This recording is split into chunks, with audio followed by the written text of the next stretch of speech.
Hey, Bob. How you Hello, doing? how are you doing? Well, the sky is up, I think. I'm sorry. The sky is up, I think. It is. It is. Uh, Let's see. Okay. Is that better? that's good. Yeah, I turned up the volume. Oh, okay. I had it way down for, I guess. Can't can't remember why I had it down. Okay. So far, it's you and me. So how's life treating you? Good, good. Had a little brush with COVID. So, You did? yeah, well, my next door neighbor, um, well, she contracted it, and I was up visiting them Saturday evening. We're very close. Okay. And so I was up visiting, and then she uh, wound up yesterday getting tested positive for COVID. So it was. I got out, went out, and got a kit, and tested myself, and things are normal at least the present time, which I hope they stay that way. Yeah. But no symptoms, no, just Okay. Well, they say it's what, like 7 to 10 days, the incubation period. I don't know. I've heard even shorter than that, but yeah, it's possible. Well, I hope that you don't suffer any severe symptoms in any way from that. Well, me too. Hello, hello, hello. Hey, Louise, how you doing? Oh, anyways. Yeah, it's the last, really the last week. I've been monitoring what they've been saying, on different news programs, things like that, about this whole COVID outbreak, and it's really confusing, and I guess it all kind of comes down to who you want to listen to, but in a lot of ways, it's like a lot of these news channels are pushing, and it is. I'm not saying that it's not severe, or that it's not important to pay attention to, but they're really kind of pushing this fearful angle on it. It's like there's this major outbreak, and everybody's getting it, including kids and everything else, and then you listen to, some, and they're taking a more measured approach on it, where they're basically saying, look, here's the numbers. If you've got a vaccine, you're like 99.999%, safe. Right. And even if you do get it, it's at like if you do have symptoms, you're barely going to notice them in most cases. And that there's probably like 0.1% of all the people who are getting sick who have had a vaccine who are having any real serious reactions to it whatsoever. But, and I don't think they've got, from what I was hearing, if this is correct, they don't even have one case where somebody who's been vaccinated has actually died from it. At this point. Or even been, I think maybe they've got one or two who've been actually hospitalized, but yeah, nobody with a vaccine has died. It seems like all the people who are actually dying are the people who are unvaccinated at this stage. So I don't know, but we shall see what happens in the next few weeks, I guess. Yep. That's all. Or months, or years. Yeah. Well. Yeah. I hope not. I hope not. Yeah. Well, I think this particular wave of this, I'm not saying it's going to never rear its ugly head again, but it'll probably be with us for a long time. But I think probably we're gonna hit, I'm hoping, maybe a peak, here in the next couple of weeks. And then after that, it will sort of level out. But one of the interesting things I did hear, and I don't often listen to Fox News, but occasionally I'll watch something off of the business section that they'll post, and they were having a discussion about I guess corporations are now kind of taking a stand and basically saying, if you work for us, you have to have a vaccine. And it's not an option. You either work for us and get vaccinated, or we're gonna basically let you go. And that's kind of an interesting turn of events, I guess. So we'll see. Anyway, how's everybody doing? Okay. Okay. Yeah. All right. Everybody doing reasonably okay, healthy, everybody in life kind of maintaining so far? Just the usual snags. Okay. Yeah. Life as usual, right? Right. Yeah. Yeah, it's funny. It's like, it doesn't matter how well, you may seem to be doing. There's always little things in life. They just seem to come up for whatever. That's it. Yep. All right. Well, guess what? We got a whole lot of work to go through today. You guys were pretty productive. You sent in a lot of stuff. Got a pretty good variety of work. And in fact, Søren is joining us here today. Yes, I'm here. Yep, I see you. Afternoon. And he's been working on a painting, and I kind of wanted to start off the class with him.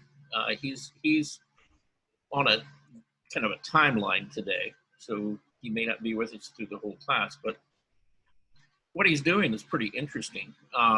Remember, we looked at a artist by the name of Hopsev Pushman. Everybody remember him? Yep. Okay. Well, Søren has been attempting to try to emulate, some of his style and stuff like that. So, Søren, you wanna tell everybody kind of what you're doing? Just briefly. Yeah, well, Charles suggested this artist, and I found him and took a look at many of his paintings, and I was extremely impressed by his style. Basically, he used an impressionistic approach, but a little bit different. A lot of different colors. Charles called it the jewel-like, right? Kind of like jewel. Yeah, jewel tones, yeah. And so I asked Charles to perhaps include in this meeting, okay, his view on how Hofstad, very difficult name, Pushman, okay, to see what Charles might be able to explain how his techniques are and the steps taken. So Charles suggested that the best way is for me to actually do a painting emulating his style, which I did, and I found it extremely beneficial. Okay. Charles, you want to explain a little bit about Hofstad? Well, I'm going to, yes. Okay.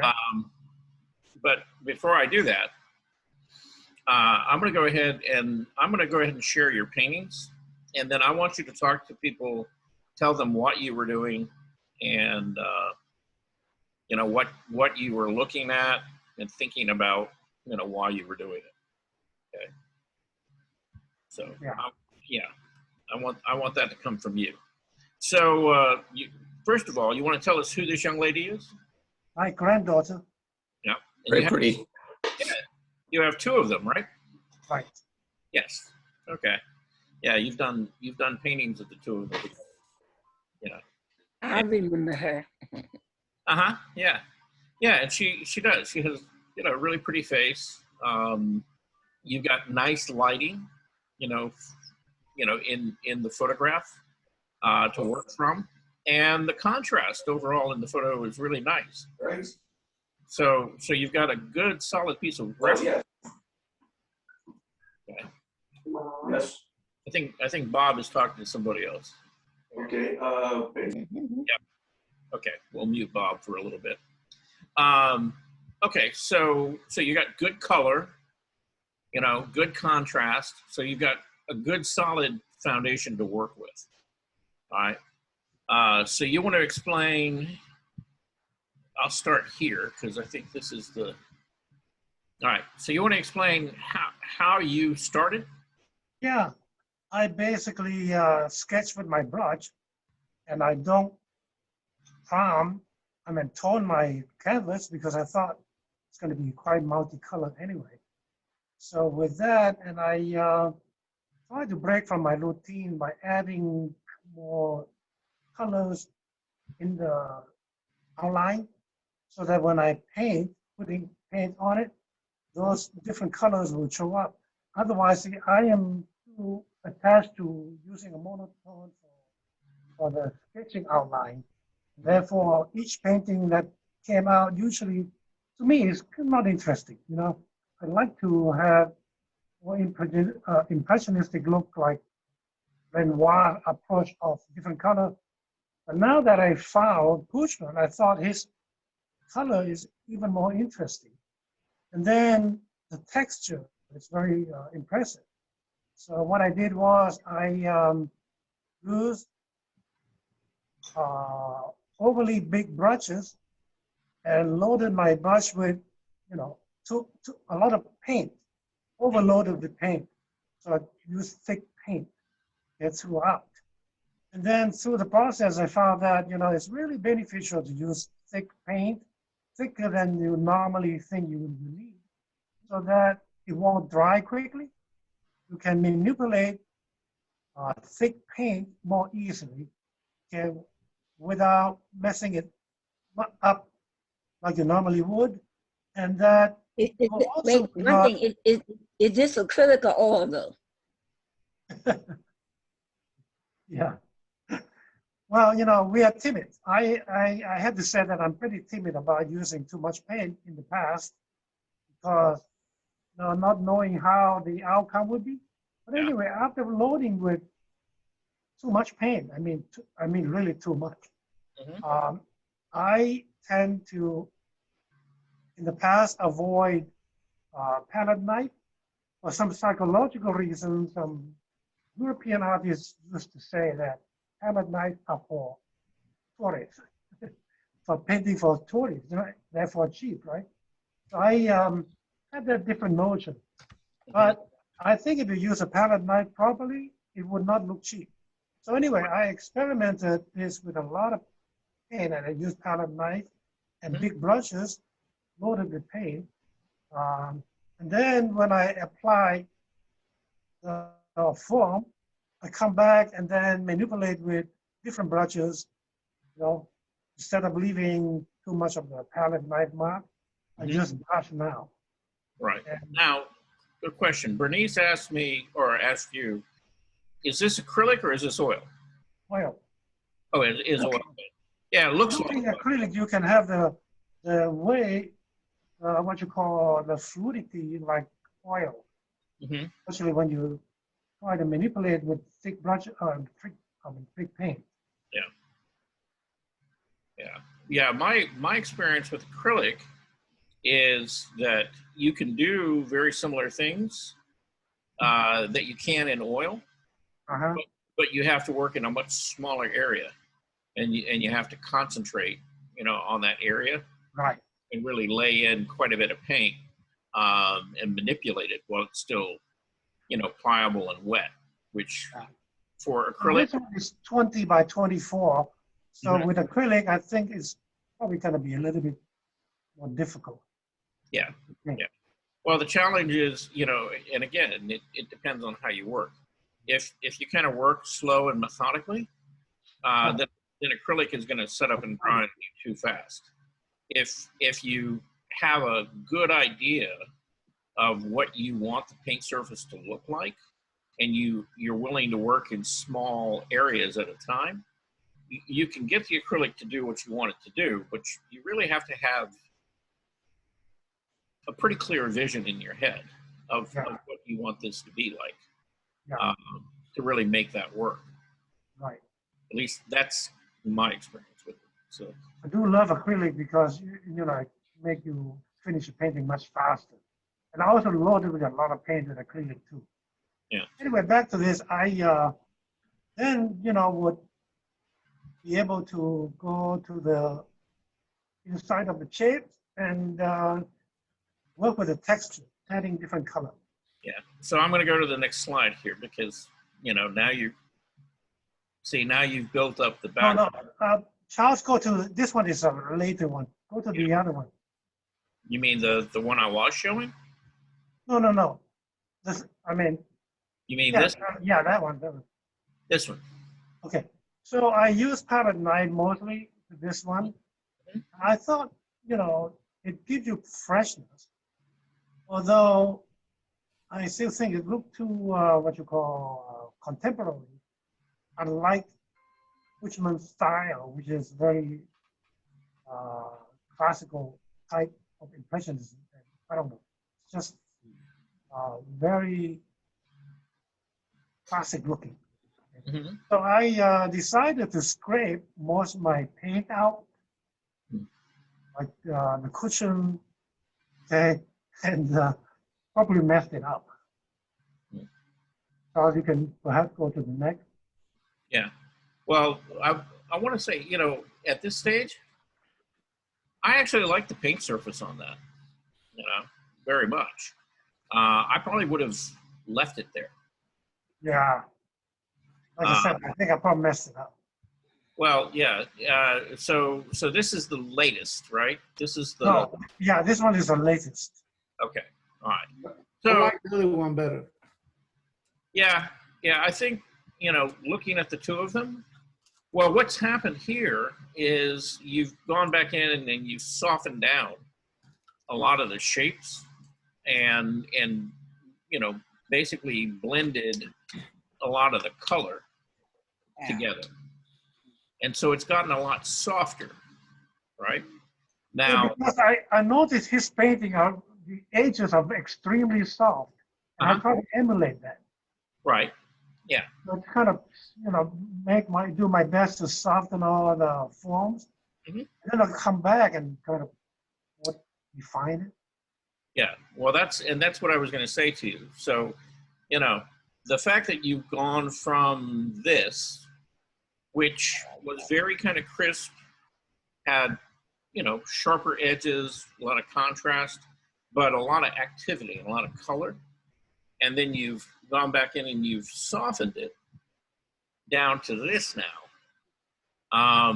which is fine. So what I would encourage you to do from here is now let that set up and dry, and then go back in and push more of that color and stuff, back into it in areas and build more paint up on it. And don't go back in and soften it all back up again. There's a couple of things that I wanted to point out that, if you're here, okay, and you squint your eye down and you look at the composition, things are working pretty nicely. A lot of this is heading, into the background. She's coming forward, so you're getting a sense of depth and distance, in your composition already. So from here, if you go back in and you start sharpening up, some of the color and the paint surfaces, you're going to have to be very intentional and very careful about it, and really kind of think about how you're going to lay color over this, and don't cover it all up. Let a lot of this still kind of show through. And then when you get to the girl, same thing. It's like, you're probably going to, I guess if I were going to go ahead and do this painting, and I were at this stage, basically all of this out here, I would leave alone. Out here on your edges and stuff like that. I would just really kind of focus right here on the front plane of the face and sharpen, some of the features up, because that's really the focal point for you. And as far as the clothing goes, you might try to actually introduce a little more color into those whites, and keep in mind that really the way I'm looking at her, this area of the body needs to move forward. Everything down here needs to move back, away from you. And so one of the things is I would darken the value in this area slightly and get it to, begin to sit back under her so that it feels like this part's coming forward. Her neck, head, and shoulder. Yeah. And in this area right here, this arm, and particularly back in this area, you really need to push that back much darker to get it to feel like that arm goes up under her. Yeah. Which is what it does there.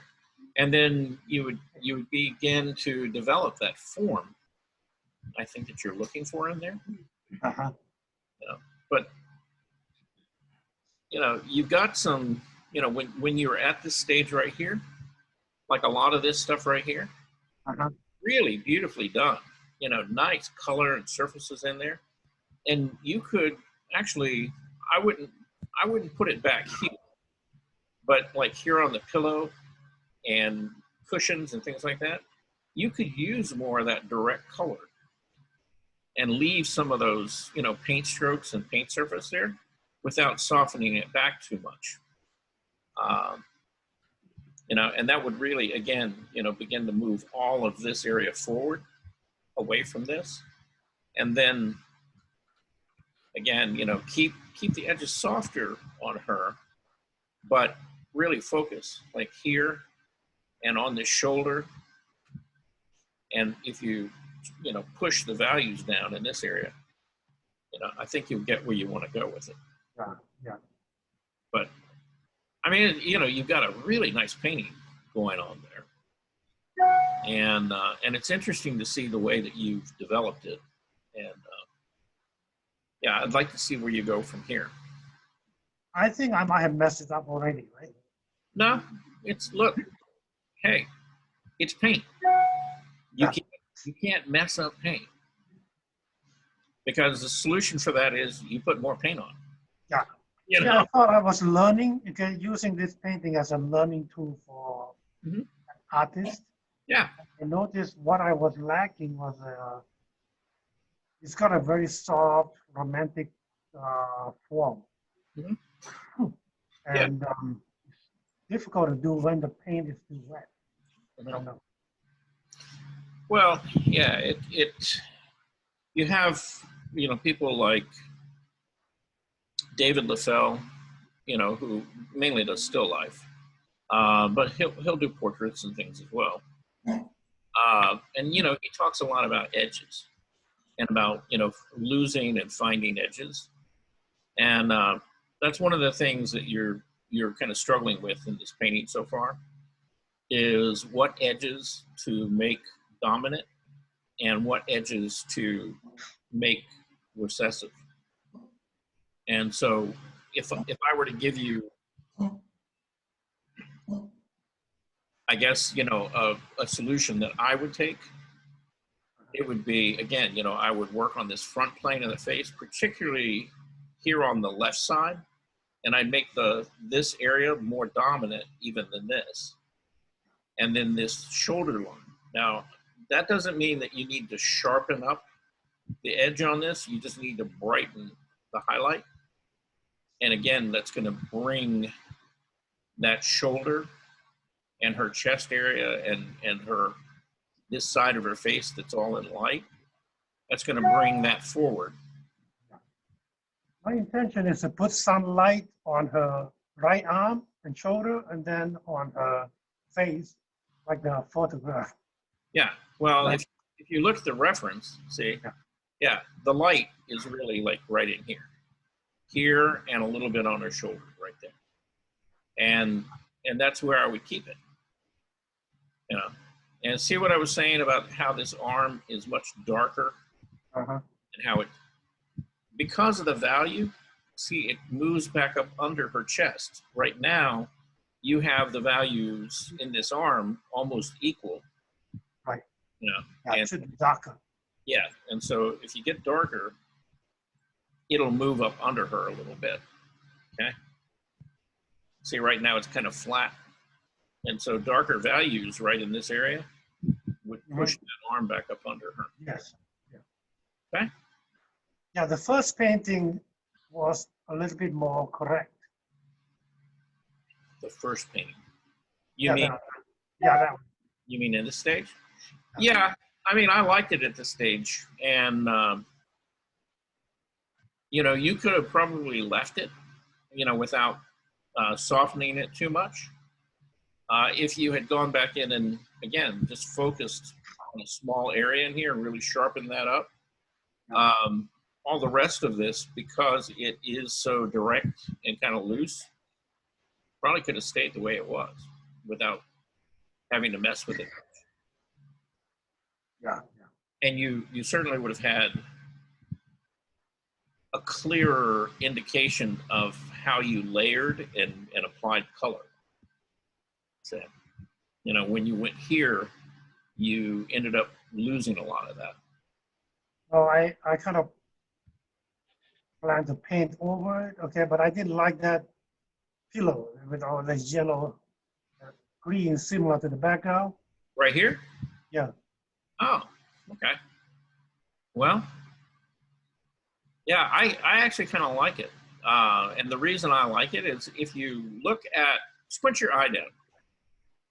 You know, if you squint your eye down, this area back here almost goes neutral, kind of gray. This one's a little bit brighter, a little more yellow. So the color and the way you applied paint here is fairly similar to this. But look at the difference between the two. You see you have much bolder, bigger shapes in here, and it feels more direct. And this still moves forward. This doesn't. This sits back there.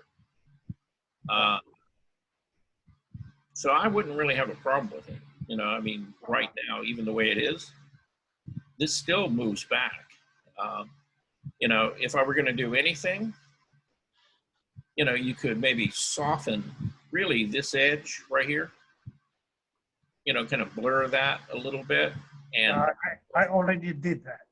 yeah, but I would have left, you know, a lot of this, because a lot of what you've got going on up there is really pretty nice, you know, just the way it was. So Well, to be honest with you, that's why I said at the beginning I like the thick paint, because this was what I achieved.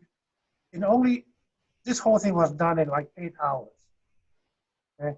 And then I messed it up by trying to make it look more like Bushman. Mhm. Basically, I was trying to learn from him. yeah, And this is not like Bushman at all. right. Well, it is, and it's, if you really look at,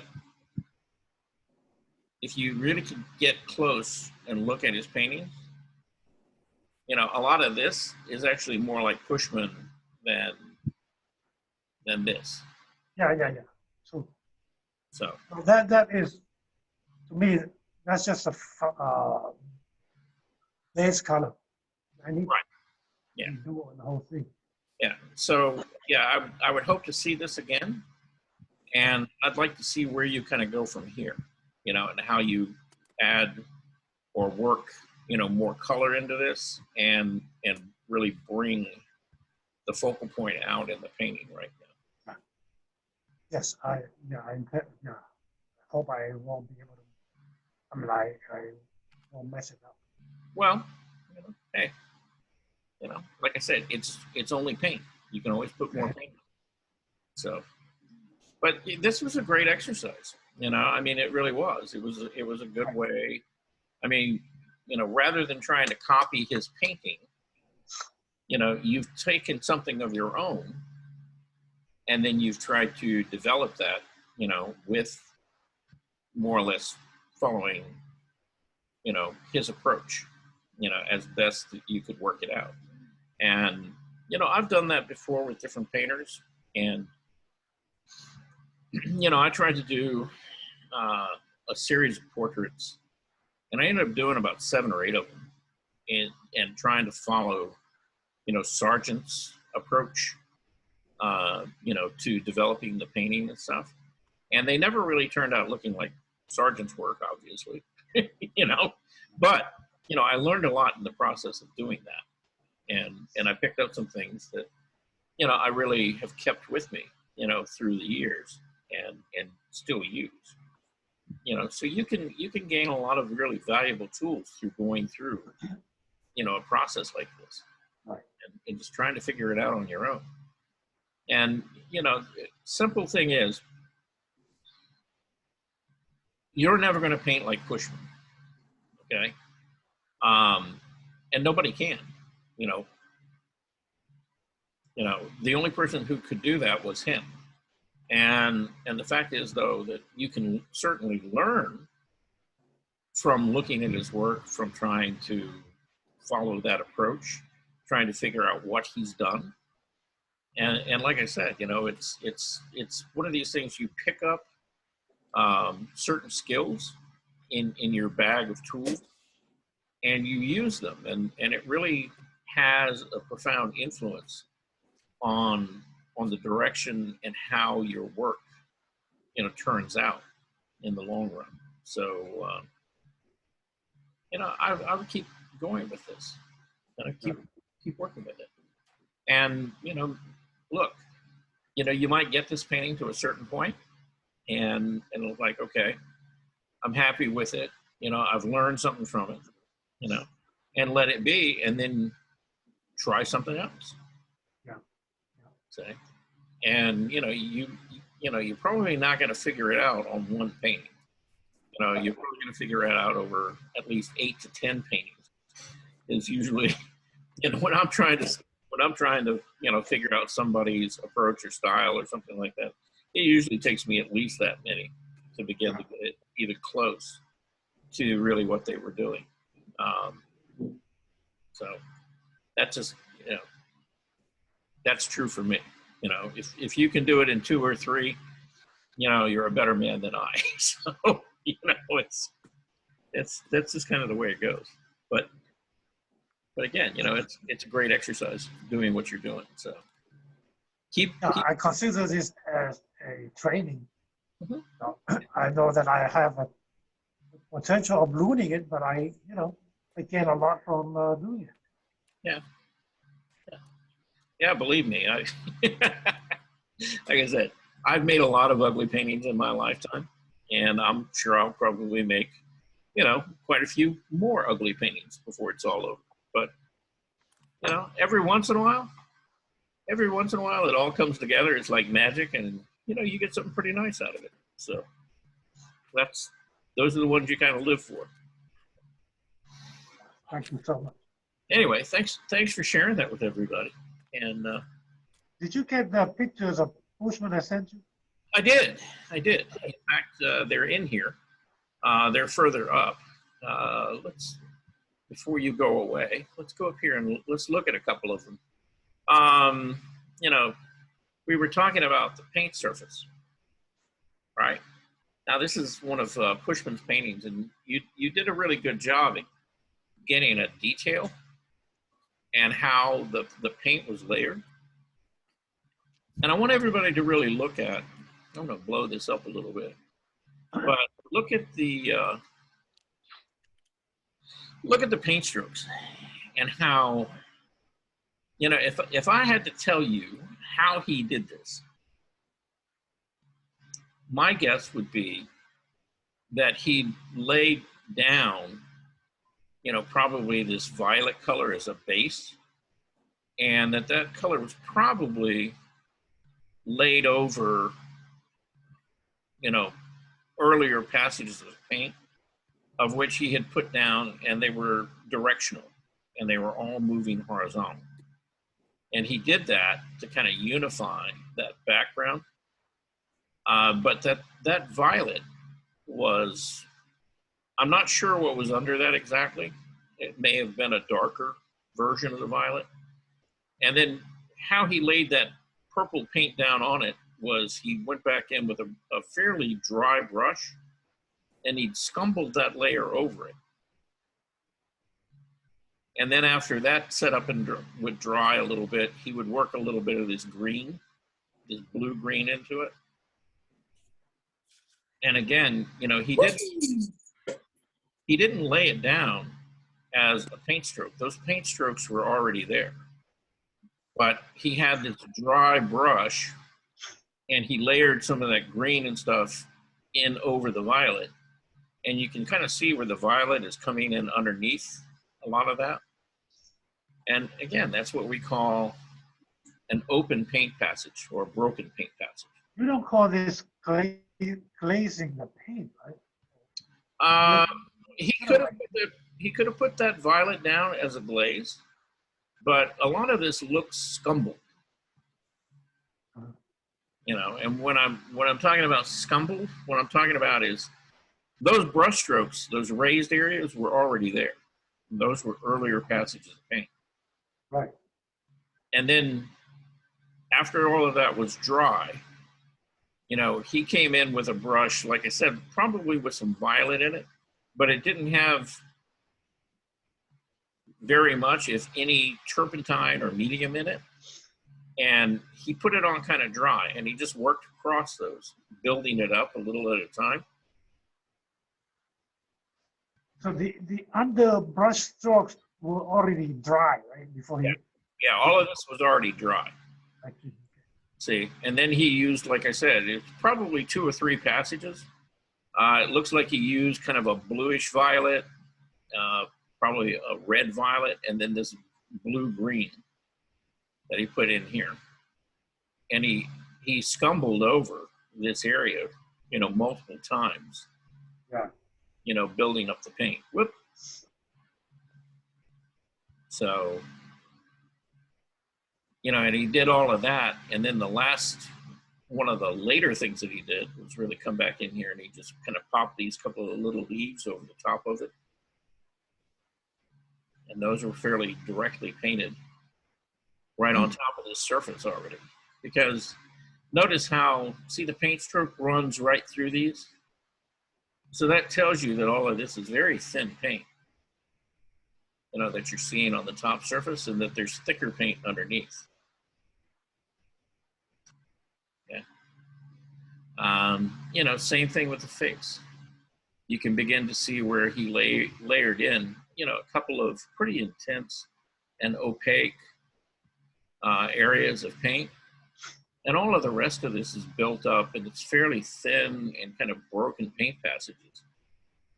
So he had maybe a kind of an orangey sort of flesh color that was a lot brighter, I think, to begin with. And then he layered in a lot of these darker, more neutral colors over it. did he layer in after the base paint dry or what? Yeah. Okay. Yeah, the base paint wasn't wet. Okay, so this is impossible to do it wet on wet, is it? Mhm. This kind of effect. Well, yeah, this is like the later stage of the painting. Here, wait a minute. You know, he had layered in, you know, quite a bit of paint to build up, you know, the basic shape of that face. We need to go see the whole painting. And I think it was in here. Yeah, it's this. Yeah.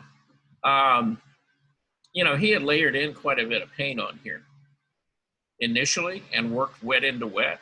And then after all of this dried, he came back in and he did, you know, a lot of different passages of what we would call dry brush or scumbling, you know, to finish those off. What kind of green did he use for the flesh tone? What kind of what? Green color? Green? It looks like a viridian, or, you know, it could be like a turquoise in here. I'd say probably more turquoise than anything else. I mean, some places get kind of warm. Like this is definitely kind of like it's more in the direction of like a sap green if you look at this here and here. But a lot of this other stuff has got a lot more blue in it. So it's close to like a viridian green. You know, particularly, you know, like back in here on the shoulder where the color gets, you know, a little closer to probably what came out of the Did he use a lot of medium for that flesh? Yeah, I would say, you know, in looking at a lot of his paintings, he really didn't use, you know, very much medium at all. If he used anything in these like early passages of paint, he used linseed oil. And linseed oil would just slow the drying time down so that he could, you know, really manipulate and play with the paint and keep it wet, you know, for as long as he could. And then he would let it all dry out, and then he would come back in and finish it. So none of these paintings were done quickly. You know, they were all, you know, I would say, you know, probably weeks or months that he would work on these at various times. Now this looks, you know, more like, it's a finished painting, and I've seen the study of this before. And, Yeah. you know, the study was much looser and much darker overall. And this is the final painting. But you know, even though this gives you the impression like it was a fairly quick painting, you know, I don't think it was. You know, when you compare this to, say, this painting,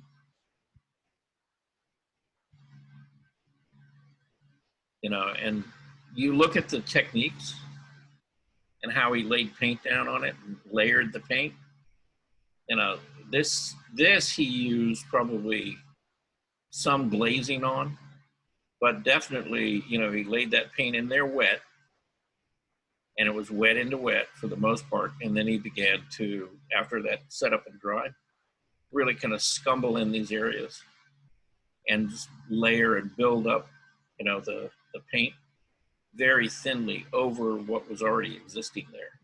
At that point, you know, he's just kind of tweaking it, just kind of modifying it, making the surface richer and more interesting than maybe what he initially had down there. So, and you see that a lot in particularly his portraits, like this little girl, which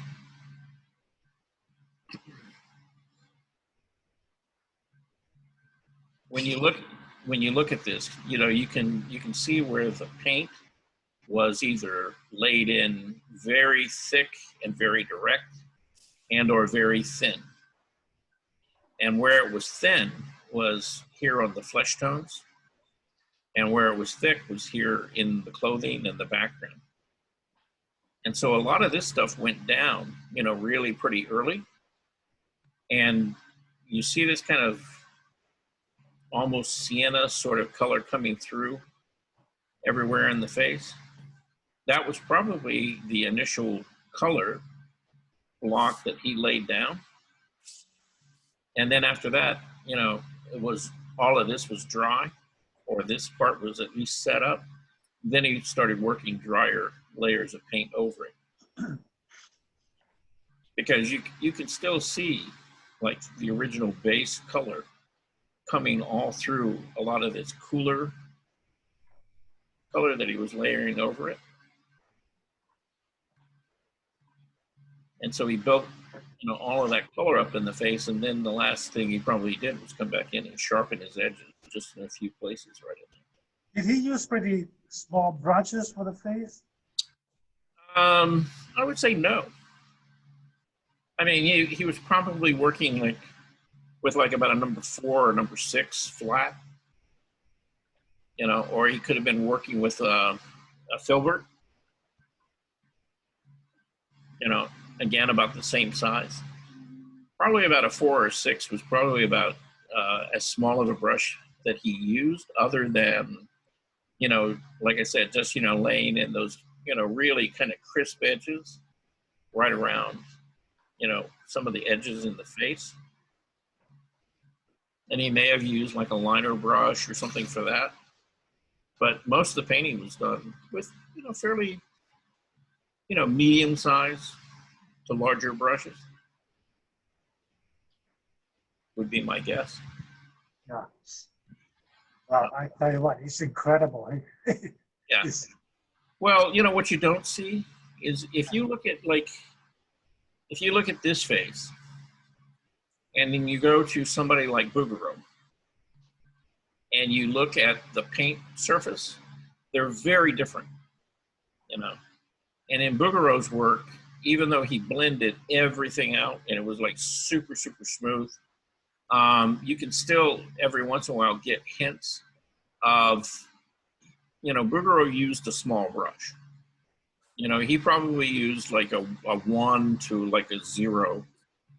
And, he'd lay in those big areas of flesh tones, but then he'd come back in and meticulously work every inch of that surface of that face again with that small brush layering paint. And you can see all the small little paint strokes. And then, he would take something and soften them out, like a fan brush or something, until there was very little left of the character of how he laid the paint in there. With Pushman, the thing I love about, Pushman's work is his color, but also his paint surface and how rich that paint surface is right here. I mean, just that little bit of that painting right there. I mean, it's a beautiful study in how you use paint, and how you can make it really effective. So, yeah, here's the whole painting.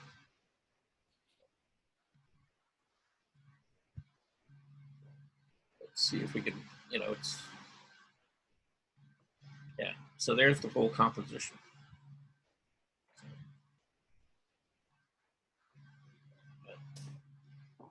Nice stuff. Really nice stuff. You did this girl as well. And again, if you just kind of zoom in and really look at how he laid in color and the contrast, and you see how he used the brush.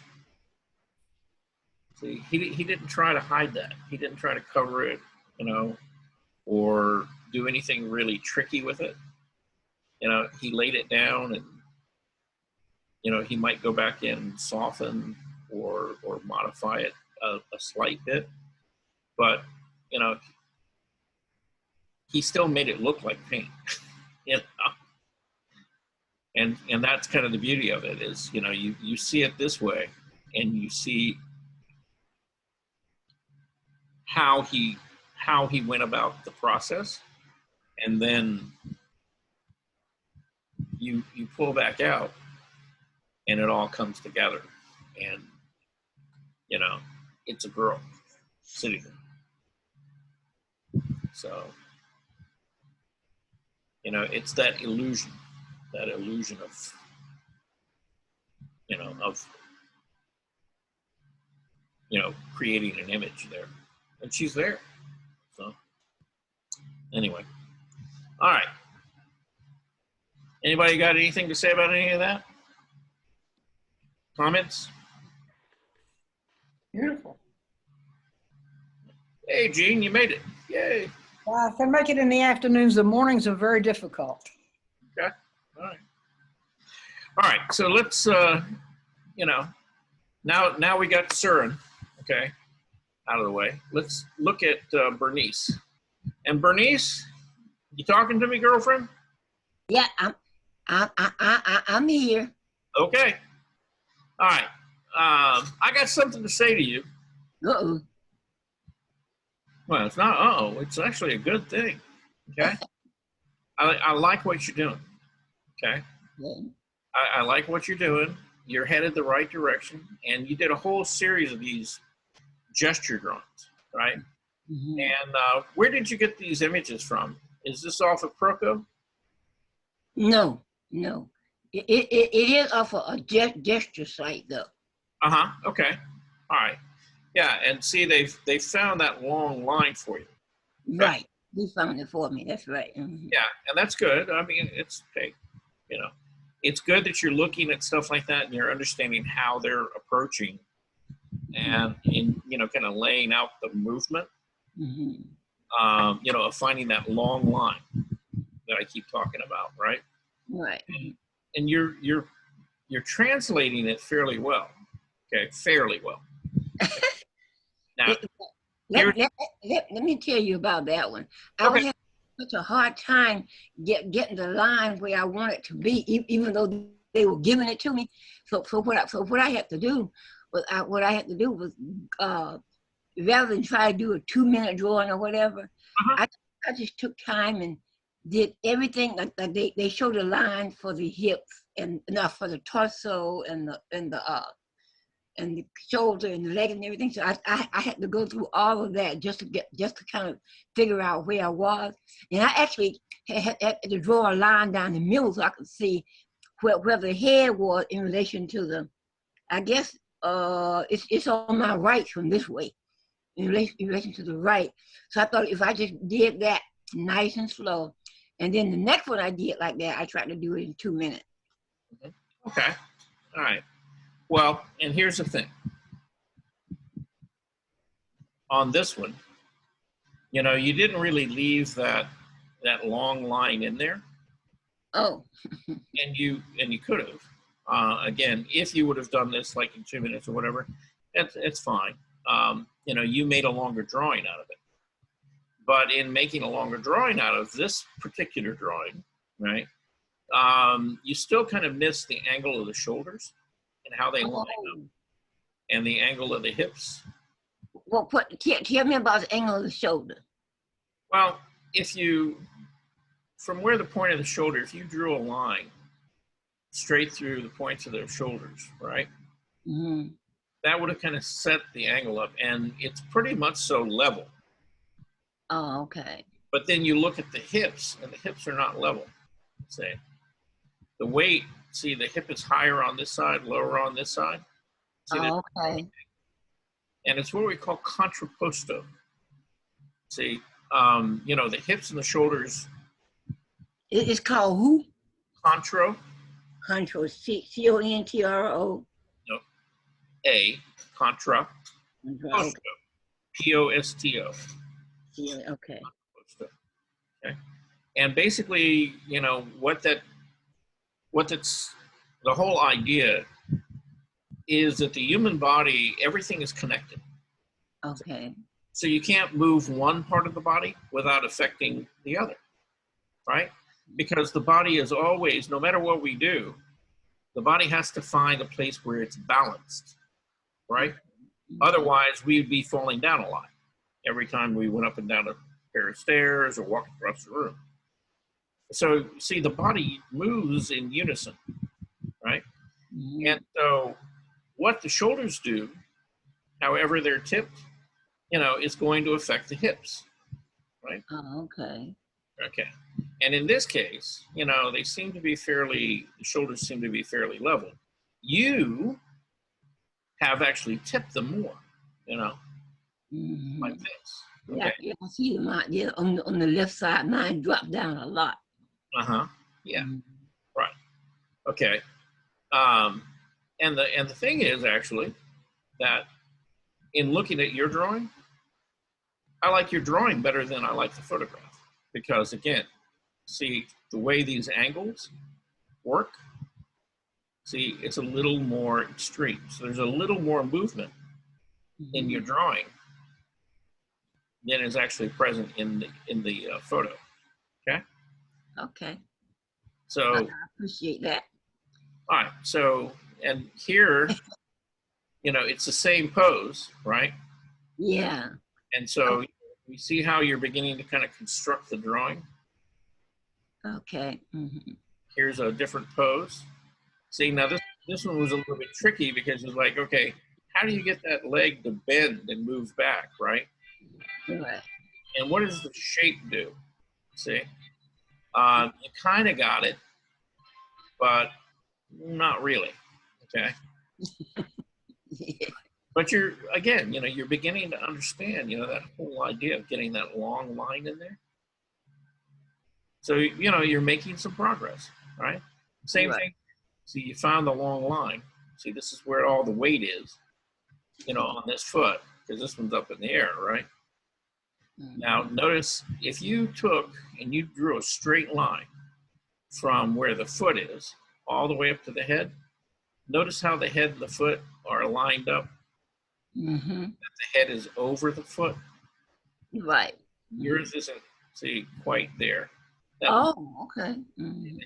you got the line. See, the line ends over here, right? But for some reason, you put the foot out here. Well, I straightened, I straightened it up too much. Okay. Right. And see, the foot should have been like right there where that line ended, and it would have been right under the head. Okay. And then it would have looked more balanced. Okay. Okay? Those long lines make a difference. See, same thing with her. Okay? I made her so fat. That's okay. You know, she's got kind of broad hips. But look, again, if you take that long line, you go almost straight up. See, that foot is right under that head, right? Mm-hmm. And you got your long line and it comes right up over here, you know, and ends, you know, more or less under the head. And, you know, so you put your foot there and that's good, you know, so that kind of lines up. The head probably could have been pushed over just a little bit more. See, and then they would have lined up almost perfectly. But there's a thing that I wanted to mention to you about using that long line. All right. You see how curvy this line is? Mm-hmm. Okay. So whatever you think you see, okay, as curvy as you think it is, make it more curvy. Oh, okay. You push it at least by, you know, 15%, 10, 15% more. Okay. Because whatever you think you're seeing, it probably really is probably that 10 to 15% more, Okay. right? Because the human brain wants to do one thing, and it wants to make everything either vertical or it wants to make it horizontal. And that's the way our brains work, okay? That's not the way our eyes work, but that's the way our brains work. So we end up, you know, and when I say we, I'm kind of universally talking about everybody. We all have a tendency, unless we're really conscious and aware of it, of straightening things up. Right.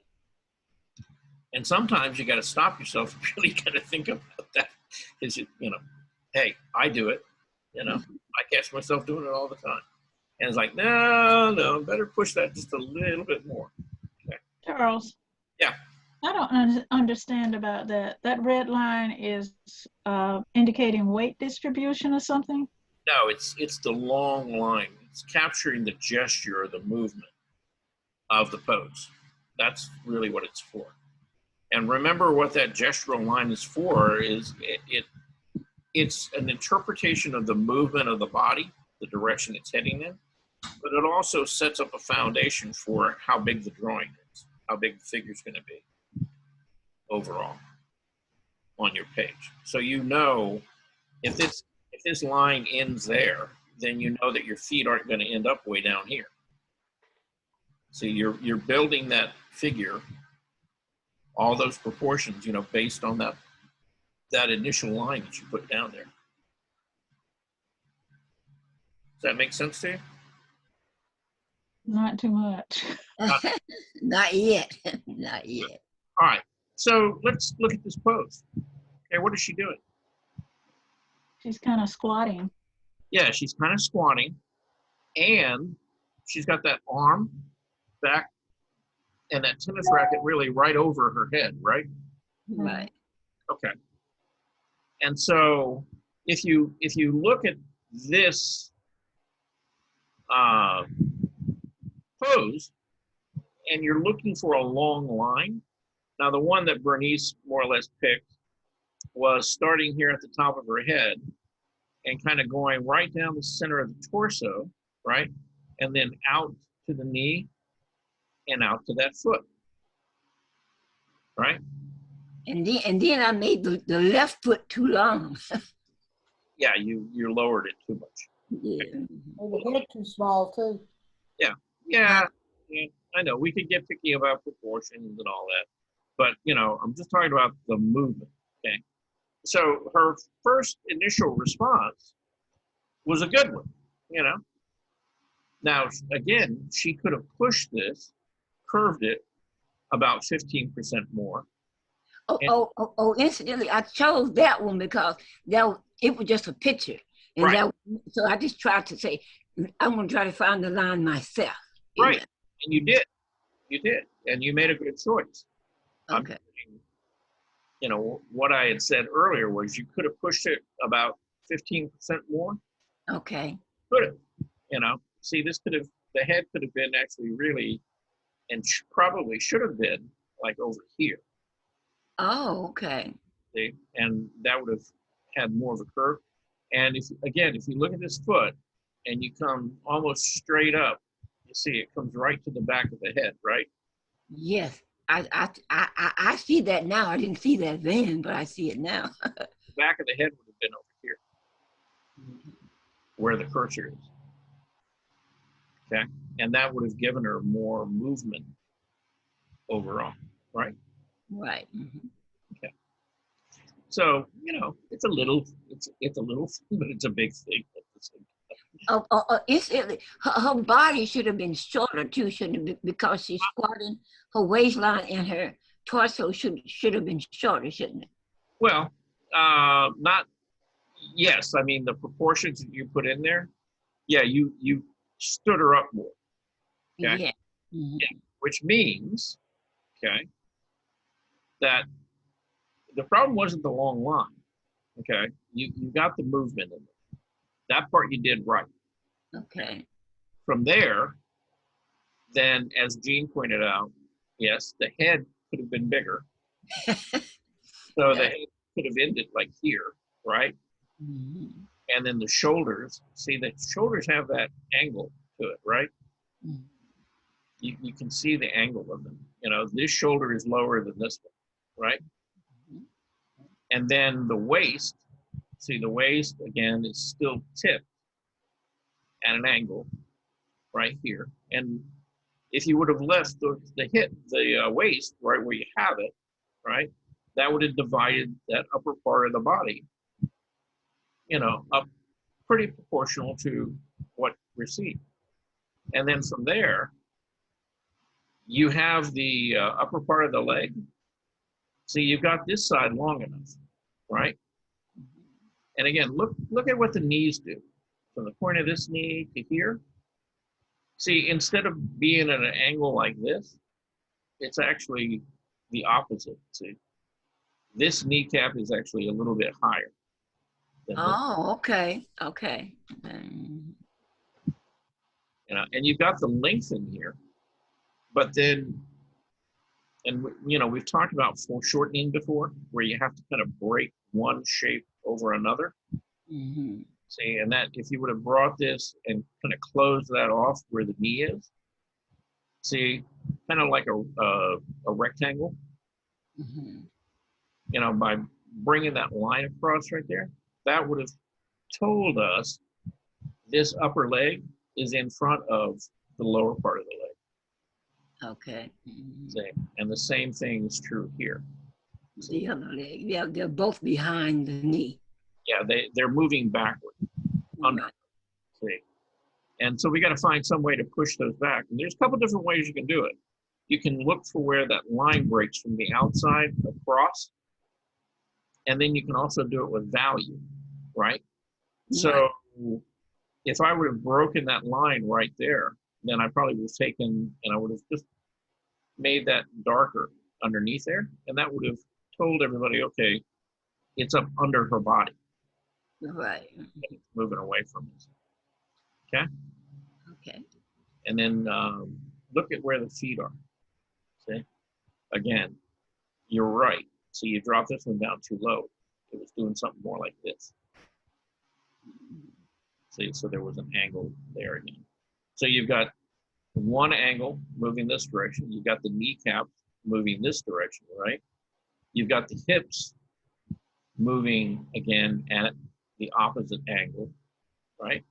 And then you go up, and it's even a more extreme angle. My hips are going the opposite way. Well, I mean, they're going the opposite way from the knees. See, Oh, okay. lower, this knee's higher, right? But then this side of the hip is lower, and this side of the hip is higher. Okay. Okay. And then we go up to the shoulders. See, it's even more extreme. You know, this is much lower, that's much higher. Okay. I don't know where that arm came from.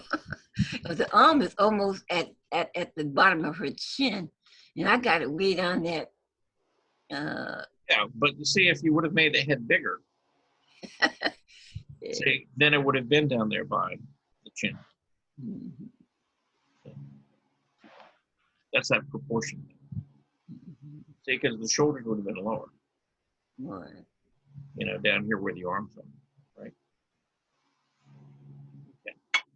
But that, but you did good. You know, you did a really good exercise. You know, and you're beginning to really begin to get the whole concept of finding, you know, that gesture, that, you know, overall movement through the body. And that's really important. You know, a lot of people have a hard time getting that. You know? So yeah, you're doing really well. So you just, Thank you. you just keep doing what you're doing. You're getting there. All right, and then of course I wanted to talk to you about this. This was our Friday drawing exercise, and it was a, you know, it's a. We had just a little less than 2 hours, and in 2 hours, you know, you did a little painting. Mhm. Okay, and that was really pretty ambitious. You know, to try to take on that much in a painting in that little bit of time, but you did really, really well with it. Okay. Yeah. Yeah, you did. No eyes or nose or nothing. Look, when you look at those two figures, right, you definitely get the sense that, you know, this is definitely a girl, all right? Okay. This one could either be a girl or a boy. We're not quite sure, but probably. And he looks his proportion make him look like a teenager rather than a child, I think. Yeah. Yeah, you made him a little bigger and a little bit older, Yeah. which he was. He was just slightly. Yeah, but the scale of him is just slightly larger than her. So yeah, they could have been a little more equal, and that would have been fine.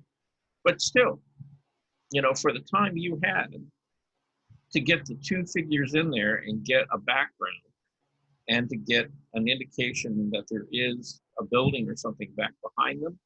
And even this kind of looks more like a building than trees right now. And the only reason for that is that, again, you made it the same color and value Right. as the building. And if you would have changed this slightly and made this dark, but a dark green, instead of more like just a kind of a black, then this would have been more like trees. Okay. Yeah. But you did well with that. You know, that's a nice little, you know, sketch for 2 hours. Yeah, that is really, that was all within the 2 hours, Bernice? Yes, uh-huh. Wow, that's pretty neat. You could use that for a children's book illustration. It would go over really well. Uh-huh. And the thing I want to point out to you though, is that you did something, and again, you're beginning to get this stuff, right here and there. Here And and there. yeah, but no, it's coming together. See, you're picking up like you did with the gesture and the long line, right? So you've got the figures, you've got that movement, that they were doing. So you've captured that. The other thing you've got, what we're talking about, is look at the scale. Look at the scale of, say, the flowers here in the foreground, and then as they move back. See, that gives you an indication or suggestion that there's depth here. And so, this is all coming forward. This is all kind of moving to the middle ground. This is all kind of moving to the back, right? So that's good. You're beginning to get that separation in there. So you've got a lot of things in this painting really that are working really, really nicely for you. And you can make, the choice to, okay, that was a quick little study, okay, set that aside. If you ever decide to go back and do a finished painting from that, you could use this, as something to look at, as an idea, as a foundation, or you could keep developing this if you wanted to. Oh, okay. But how big is this? This is You know what I couldn't figure out on the little boy? Was his knee bent or was his leg straight because of the shadows and everything? Yeah, he had his legs crossed. Oh, I couldn't figure out what that was. Yeah, but a lot of the time, both of his legs were in shadow. Mhm. From her, she was casting the shadow over like the areas of his leg. But you also had a lot of grass that was growing up in front, so you couldn't see a lot of what was going on in there. Mhm. Same thing with her shoes and stuff. You almost lost your shoes in the grass. You almost didn't see them. Believe it or not, I was just trying to put some baby legs on her. And you did, and you got them coming forward. Okay? It doesn't look like she's standing up. It looks like she's sitting down, and her feet are closer to us than her hips, right? Mm-hmm. So that's working for you, Bernice. Okay. That's good. You keep on. You're on the right track. Okay. See, I'm learning. You are. Okay. All right, so let's talk about Mr. Bob here. So this is Bob's painting. He seemed to organize the shadow in a much better way. And now it feels like the tree is casting the shadow, in the direction of the woman sitting on this terrace. Now, you said that you wanted to make some changes to it and sent me this. So this is the door, and I guess you're going to put in tiles? Yeah, I think so. But basically, make that all warm. 'Cause I'm not feeling it as far as the warm and the cool is concerned to get to. So that's why I was going to change the floor. Yeah. To a tile base. Yeah, and I think I'm looking for your opinion. So I'm looking to. Okay, and I think that's a good choice.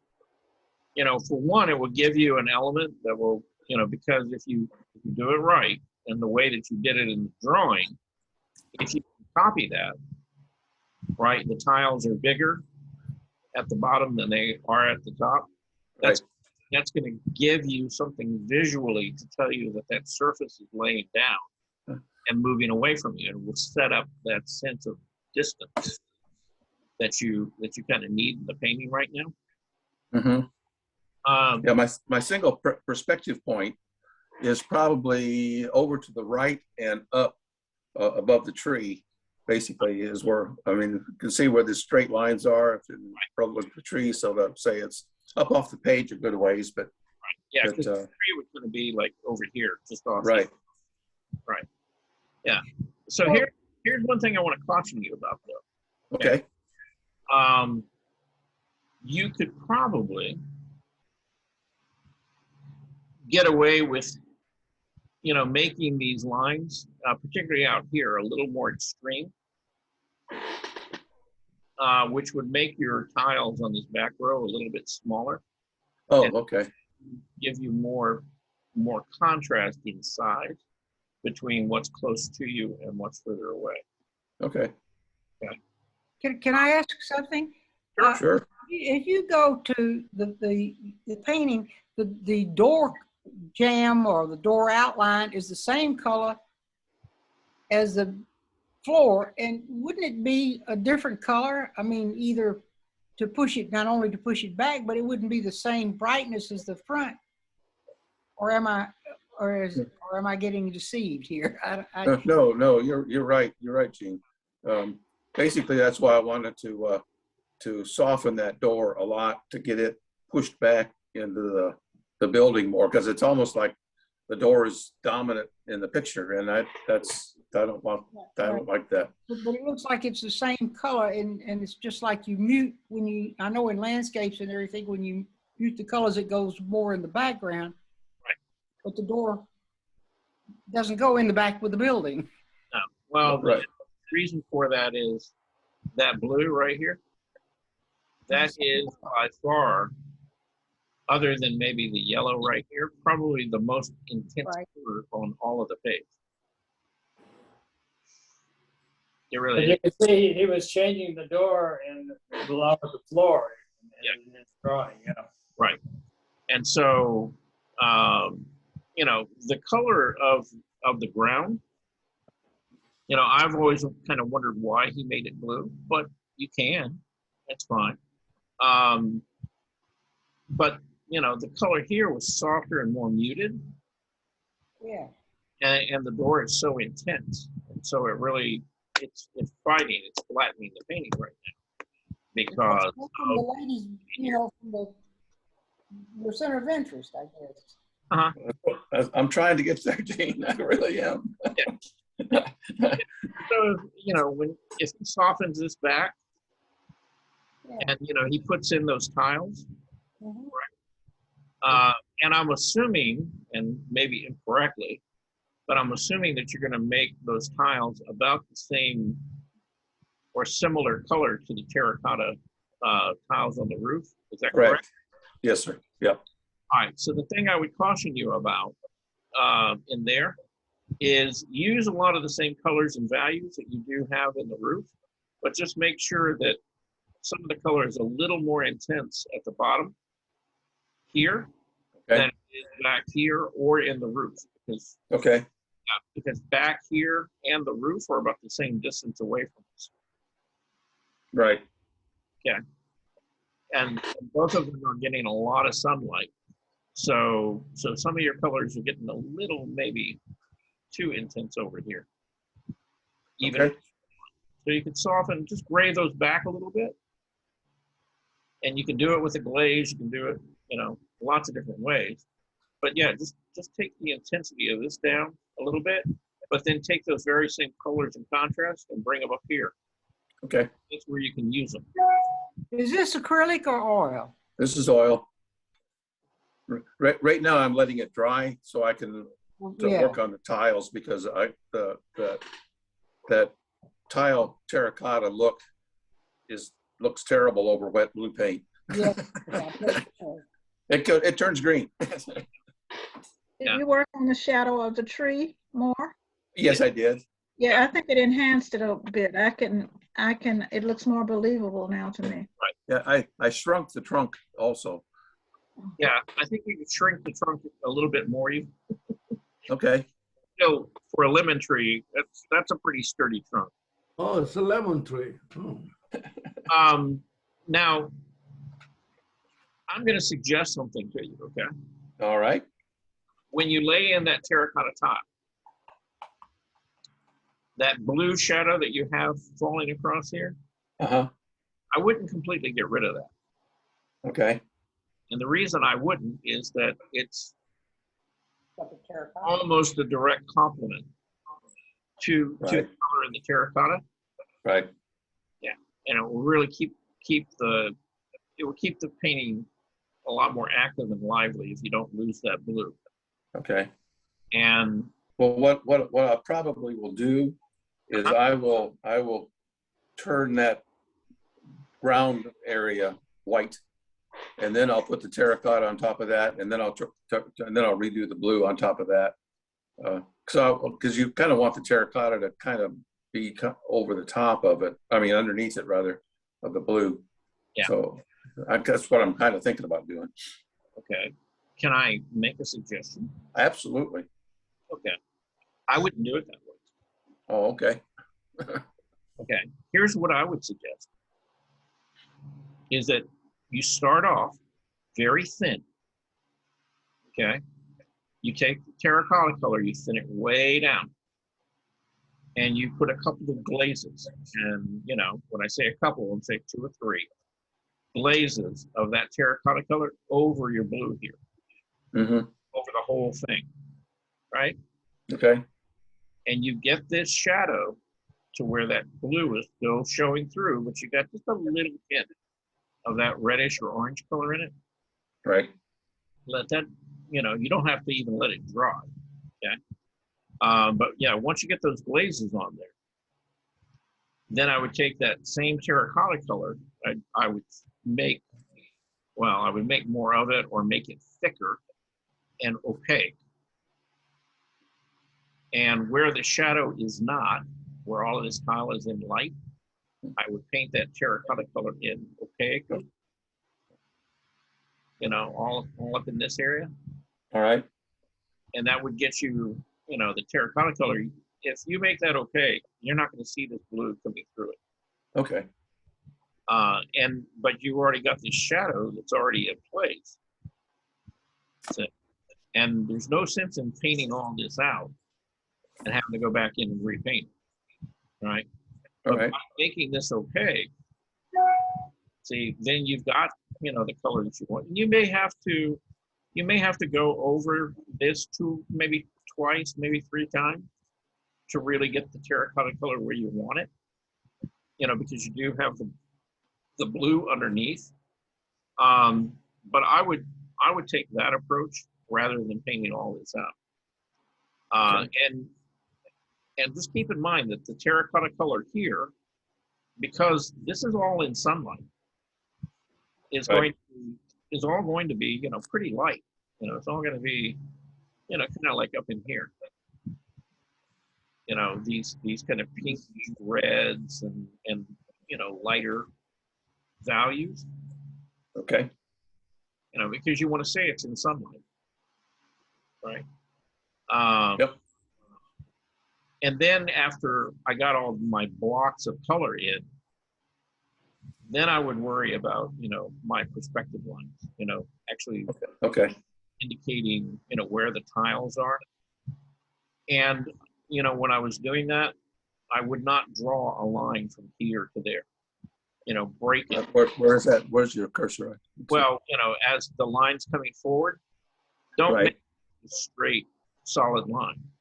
Break it. You know, you have a little here, have a little there, a little there. You know, break it up, and don't make it just a solid straight line. Okay. Because if they were individual tiles, you wouldn't see like a continuous straight line all the way through. Right. Especially an outdoor patio setting, it'd be kind of Yeah, because you're gonna irregular. you're gonna have so much sunlight on it that it's gonna take a lot of that out of there. Ah, okay. See, and rather than drawing like a straight line all the way through and making it look like a graphic representation of a tile floor, if you break it up, it goes back to that idea of you're suggesting that there are tiles there without having to paint each and every one of them. Okay. So, and it's just enough to say, okay, yeah, that's a tile patio area. That part's in sunlight, that part's in shadow. You know. That terracotta floor is not going to conflict with that roof up there, is it? Well, yeah, we talked about that a little bit. Yeah, but I mean, even if it's muted, it still might cause a tension getter problem, right? How you say to look at this lighter shade in there when you pointed it with your cursor, but I was wondering if that would still be a conflict. No, no, I don't think so. One of the things we talked about is he probably needs to, like this area here in the middle of the roof is probably perfect. Don't do anything to it, but you could gray some of this down over here. Because some of the color in here gets a little bit intense, right? And what I was telling him is mute this down, but take those very same colors and use them in the foreground, with the tile. Let the color get a little more intense, like here around and below her foot. Because that's really where that intense color really needs to be to pull this area forward. So that's my thought. Give me something to work on. Yep, something to think about. Anybody got anything else to say about this? Any ideas you want to put out there? Well, if it would make too much conflict, you could really put a glaze on top of the roof to make that go a little further back than the front part of the tiles of the Sure. tile you're going to put in the front. You could always do that. But Yeah, I'd wait to do that last to Yeah. see what the flooring is like. Yeah, you can always glaze, stumble. There's lots of different ways of doing it. Just adjusting those colors. Or you can just leave the tiles blue. Make tiles into blue. Well, he could. They could be Mediterranean blue tile. Yes. So she would be in Greece rather than in Spain. Wow, Bob, this is getting so She's a world exciting. traveler. Just get some lemons and make lemonade. There you go. Good This is idea. getting so exciting. I can't wait to see what you're going to produce here. Fun and games. So yeah, let's look at your drawing. Okay, so you got the little boy and girl in the field, right? And again, you had a little less than 2 hours to do this, and there was a lot of stuff going on there. Now I have a question for you. Okay,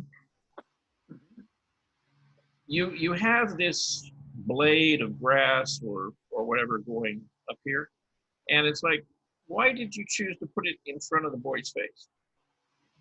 Well, I took the drawing as a specific, and there was a big, tall weed that was right in front of his face, I think, in the original drawing. So, On the photo? yes. Okay.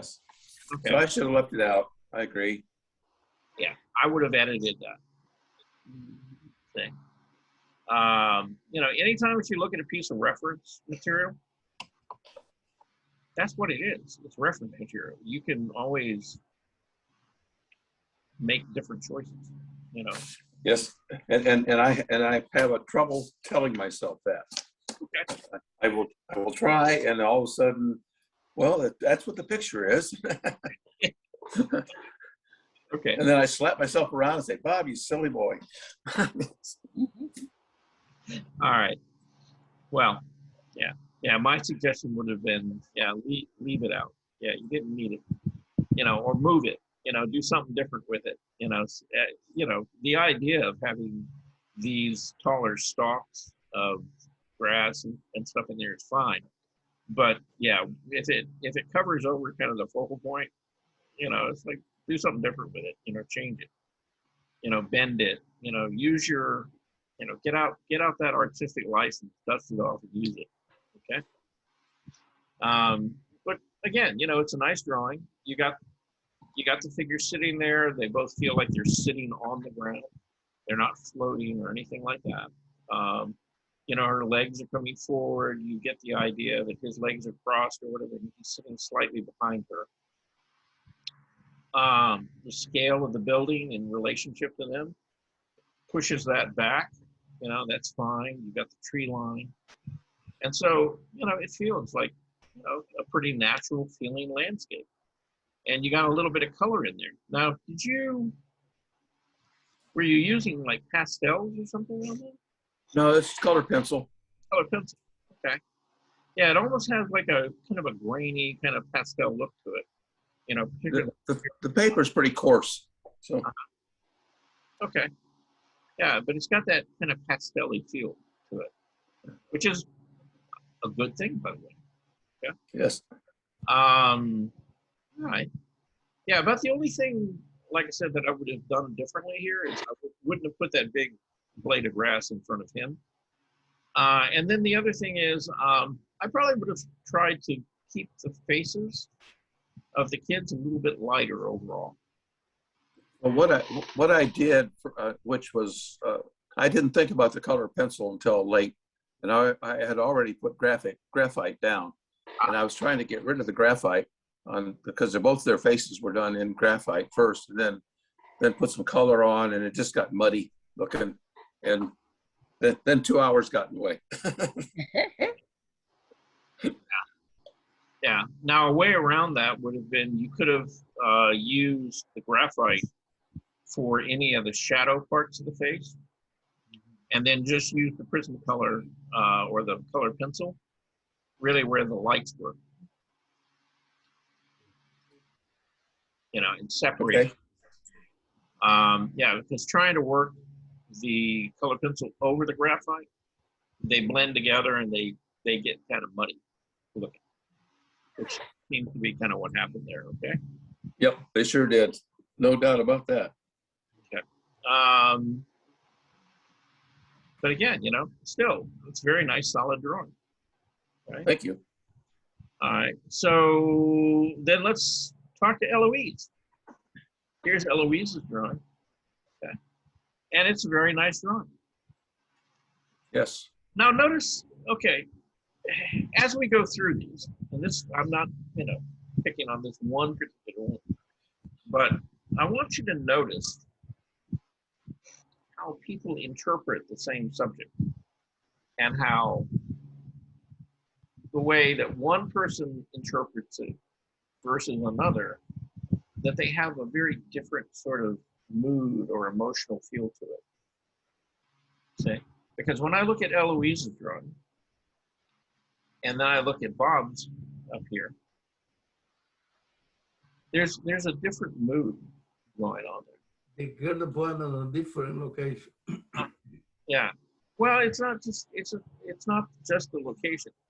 It's how each individual person looks at it and decides to like arrange it on the page, the scale, the proportion, the range of value. Like John's here. Okay. Again, you know, same subject, you know, but very, very different mood or feel to it, right? In each and every one of these. Yeah. So the thing I want to mention about Eloise's drawing, again, she got all the things right, you know, as far as the scale of the children to the background. You know, the kids definitely come forward. The scale of the flowers, you know, pretty much so it works. You know, the size of the flowers here tend to be larger than, say, the ones back here. Mhm. Now, you could have probably made these a little bit smaller, even in the back. I think it works pretty well, you know, back in this area, because they're very faint and they're very small, and so they really sit back there. These are a little too close, you know, here. You know, you don't quite get the depth on this side that you do here. But it's just, you know, it's a small thing. But it does make a difference. Now, she's also got a good sense of the landscape. So this definitely feels closer to us. This moves into the middle ground. This moves into the background and keeps on going. You know, there's more back here. And so it's not a flat drawing.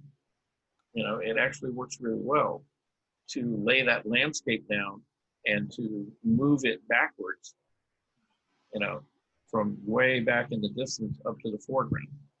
Okay. So, now as far as the kids go, all right, again, they both seem anchored, to the ground. They're not floating or anything like that.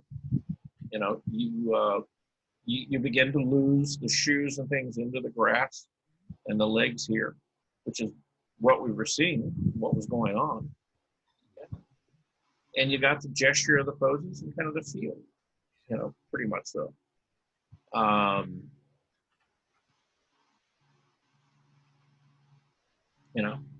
And you got all that done in 2 hours. How big is this, Eloise? I think the pad is 9 by 12. Okay.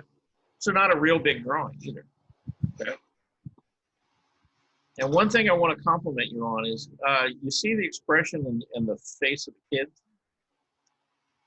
You put enough in there to say, okay, yeah, there's features there. But you didn't overwork them to the point where you really killed the drawing. And they have kind of, it's almost kind of a sad expression, Mm-hmm. to them, And I don't know whether that's what you intended to do or not, but there's a little bit of tension in your drawing, with them, and that's what I'm talking about, the mood of it. This one doesn't seem kind of light and like, everything is okay and everybody's happy, Like they were put out to pasture for punishment, right? Well, no, but I think they're sad because the day is coming to an end. yeah, I mean, it could be a lot of different things. It could be, that they've got a little bit of an argument going on between them, brother and sister. It's like sibling stuff going on. But it definitely, and that's the thing, it's the beauty of doing drawings is that a lot of this, sometimes it's like really little subtle stuff comes out, and it does, it makes the drawing itself really rich. And in this particular case, it does. I really like this drawing quite a bit. Really well, nicely done. Thank you. So, when you go look at John's, see, John's got a totally different mood to it. Now, where is John? I'm here. Ah, we hear him. We don't. I'm here. Okay. Ah, there you go. Okay. Okay. All right. So this is graphite, right? Yes. And then what did you use for the color? Actually, it's watercolor pencil. Watercolor pencil. Okay. So kind of like a colored pencil, but all right. Correct. Yeah. I didn't wet it at all. I used it dry. Right. Yeah. You just used it dry. Okay. So here, my thought is,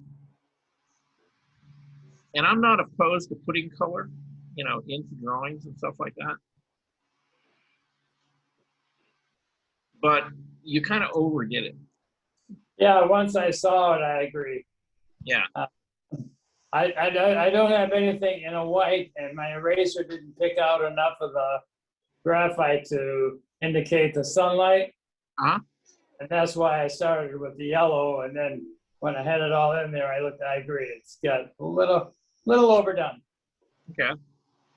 So now I have a suggestion for you. Okay. If you tend to be the watercolor artist, in the group, well, you and Gene tend to use more watercolor than anything else. Do you have any white? Do you have any like China white? Yeah, definitely. Yes. Okay. When you're doing drawings and stuff like that, if you need to put in a highlight, use that China white. Because China white I thought about that too, and I didn't have my paints where I was working, so okay. I had pencils. So. Okay. Well, I would suggest the China white, and you want to keep it thick, not real runny. Yeah. And thick and opaque, and then you want to use it sparing. Okay. And just put in like the light, like the highlights, really where you see it like really bright. The rest of it, just leave it, the tone of the paper. Right. Because like for example, like on her, she had highlight, here on her face, maybe a little bit on the shoulder and maybe her hand, Right. but not really all the way down her legs and everywhere else. See, just 2 or 3 little spots of highlight in there, Mm-hmm. really all you would have needed. Well, I struggled with this anyway, so. Well, this is this is a live and learn. This is how you do it. All right, so that's the color element of it. All right, so let's talk about the drawing. All right. Now, I've looked at a lot of your drawings, Uh-huh. and you have a tendency to kind of give that very clear signal of I'm a right-hander. My strokes. Yeah, because you always do this 45-degree angle kind of Yeah. stuff.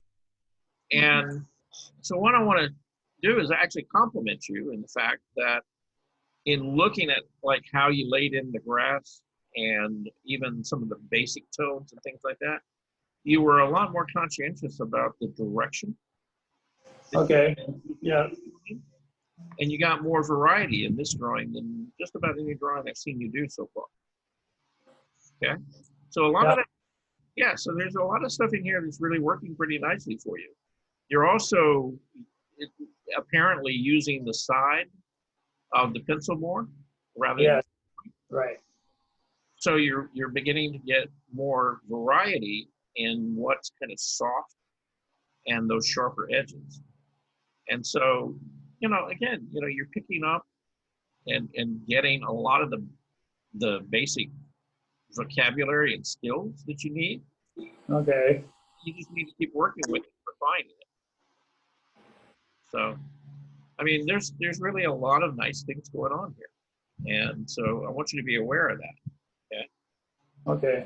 Yeah, the only thing that really kind of didn't work really in the drawing, and it's not that it was not a good idea, it's just that you overdid it, and that was the addition of the color.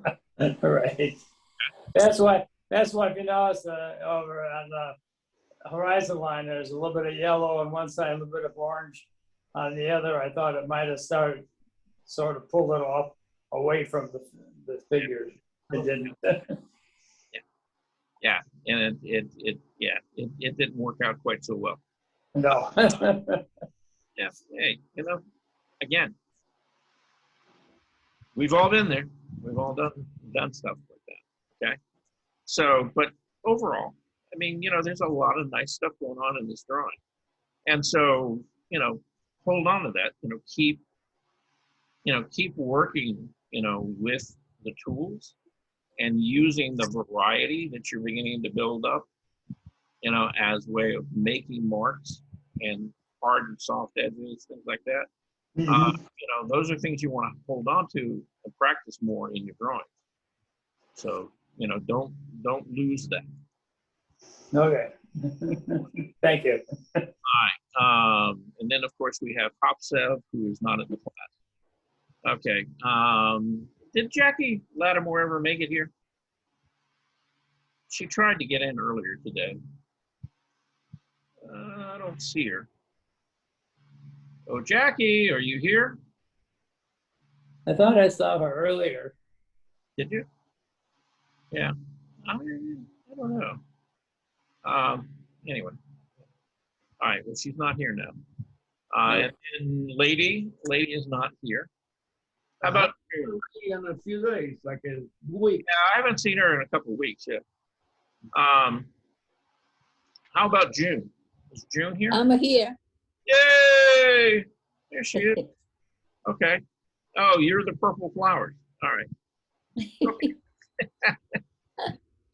So, what I was saying, earlier when we were looking at Eloise's drawing, and really all of them, about how it's like each and every drawing and each person who does a drawing, even if you're doing the same subject, they really interpret it in a very different way and they get a different mood, Now, in looking at this, I would say that the mood here is pretty similar to Eloise's, right? Uh-huh.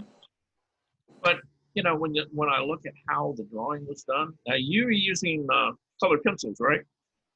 Correct. Okay. Were you using graphite pencils as well? No, I didn't use it. No. So this is No. all color pencil. Yes. Okay. All right. So, now, you know, when I look in this area right here, you know, the foreground with the kids, you know, Uh-huh. the way that you use the pencil and you lay down the strokes and stuff, a lot of that's really beginning to work really nicely for you, right? You're beginning to kind of move, you know, rather than straight line, you know, you're beginning to move kind of around the form and describe the shape of things, you know, with the way you lay the pencil down, okay? So that's all working really pretty nicely. You know, even the shape of their heads, see? With the pencil strokes moving, you know, again, around the face and things, and around, you know, the form of the skull. You know, give it some form, give it some sophistication to it. That's really nice. And, you know, Thank you. yeah, it's a very kind of, you know, way, it's kind of very kind of sweet, simplified drawing. But at the same time, you know, there's a lot in there that really helps describe what you were seeing. And it makes a big difference. You know, the thing with your grass, okay, is that you kind of made it all kind of the same curve and kind of moving the same direction. You probably could have used a little more variety in that. Yeah, you tell me about that. I always forgot. And then when you get back here to the trees, again, you know, Uh-huh. you're doing the I'm a right-hander thing. You know, that 45-degree angle, you know, right? Rather Yes. than, you know, breaking up the shape and moving some of these in different directions. Could have helped a little bit. Okay. But you got the idea. You know, you got the idea, okay, there's a big shape back there. You know, this shape is a house. You know, this shape is a tree. Okay. Did you notice the horse she drew in on the right-hand side? The horse's head I see that now too. Of course. next to the boy? Oh, yeah, right Yeah. here. Yeah. Yeah, Nobody saw that but you. I know I see it. yeah, were you gonna put a horse in there? June? No. No. That's one of those happy accidents.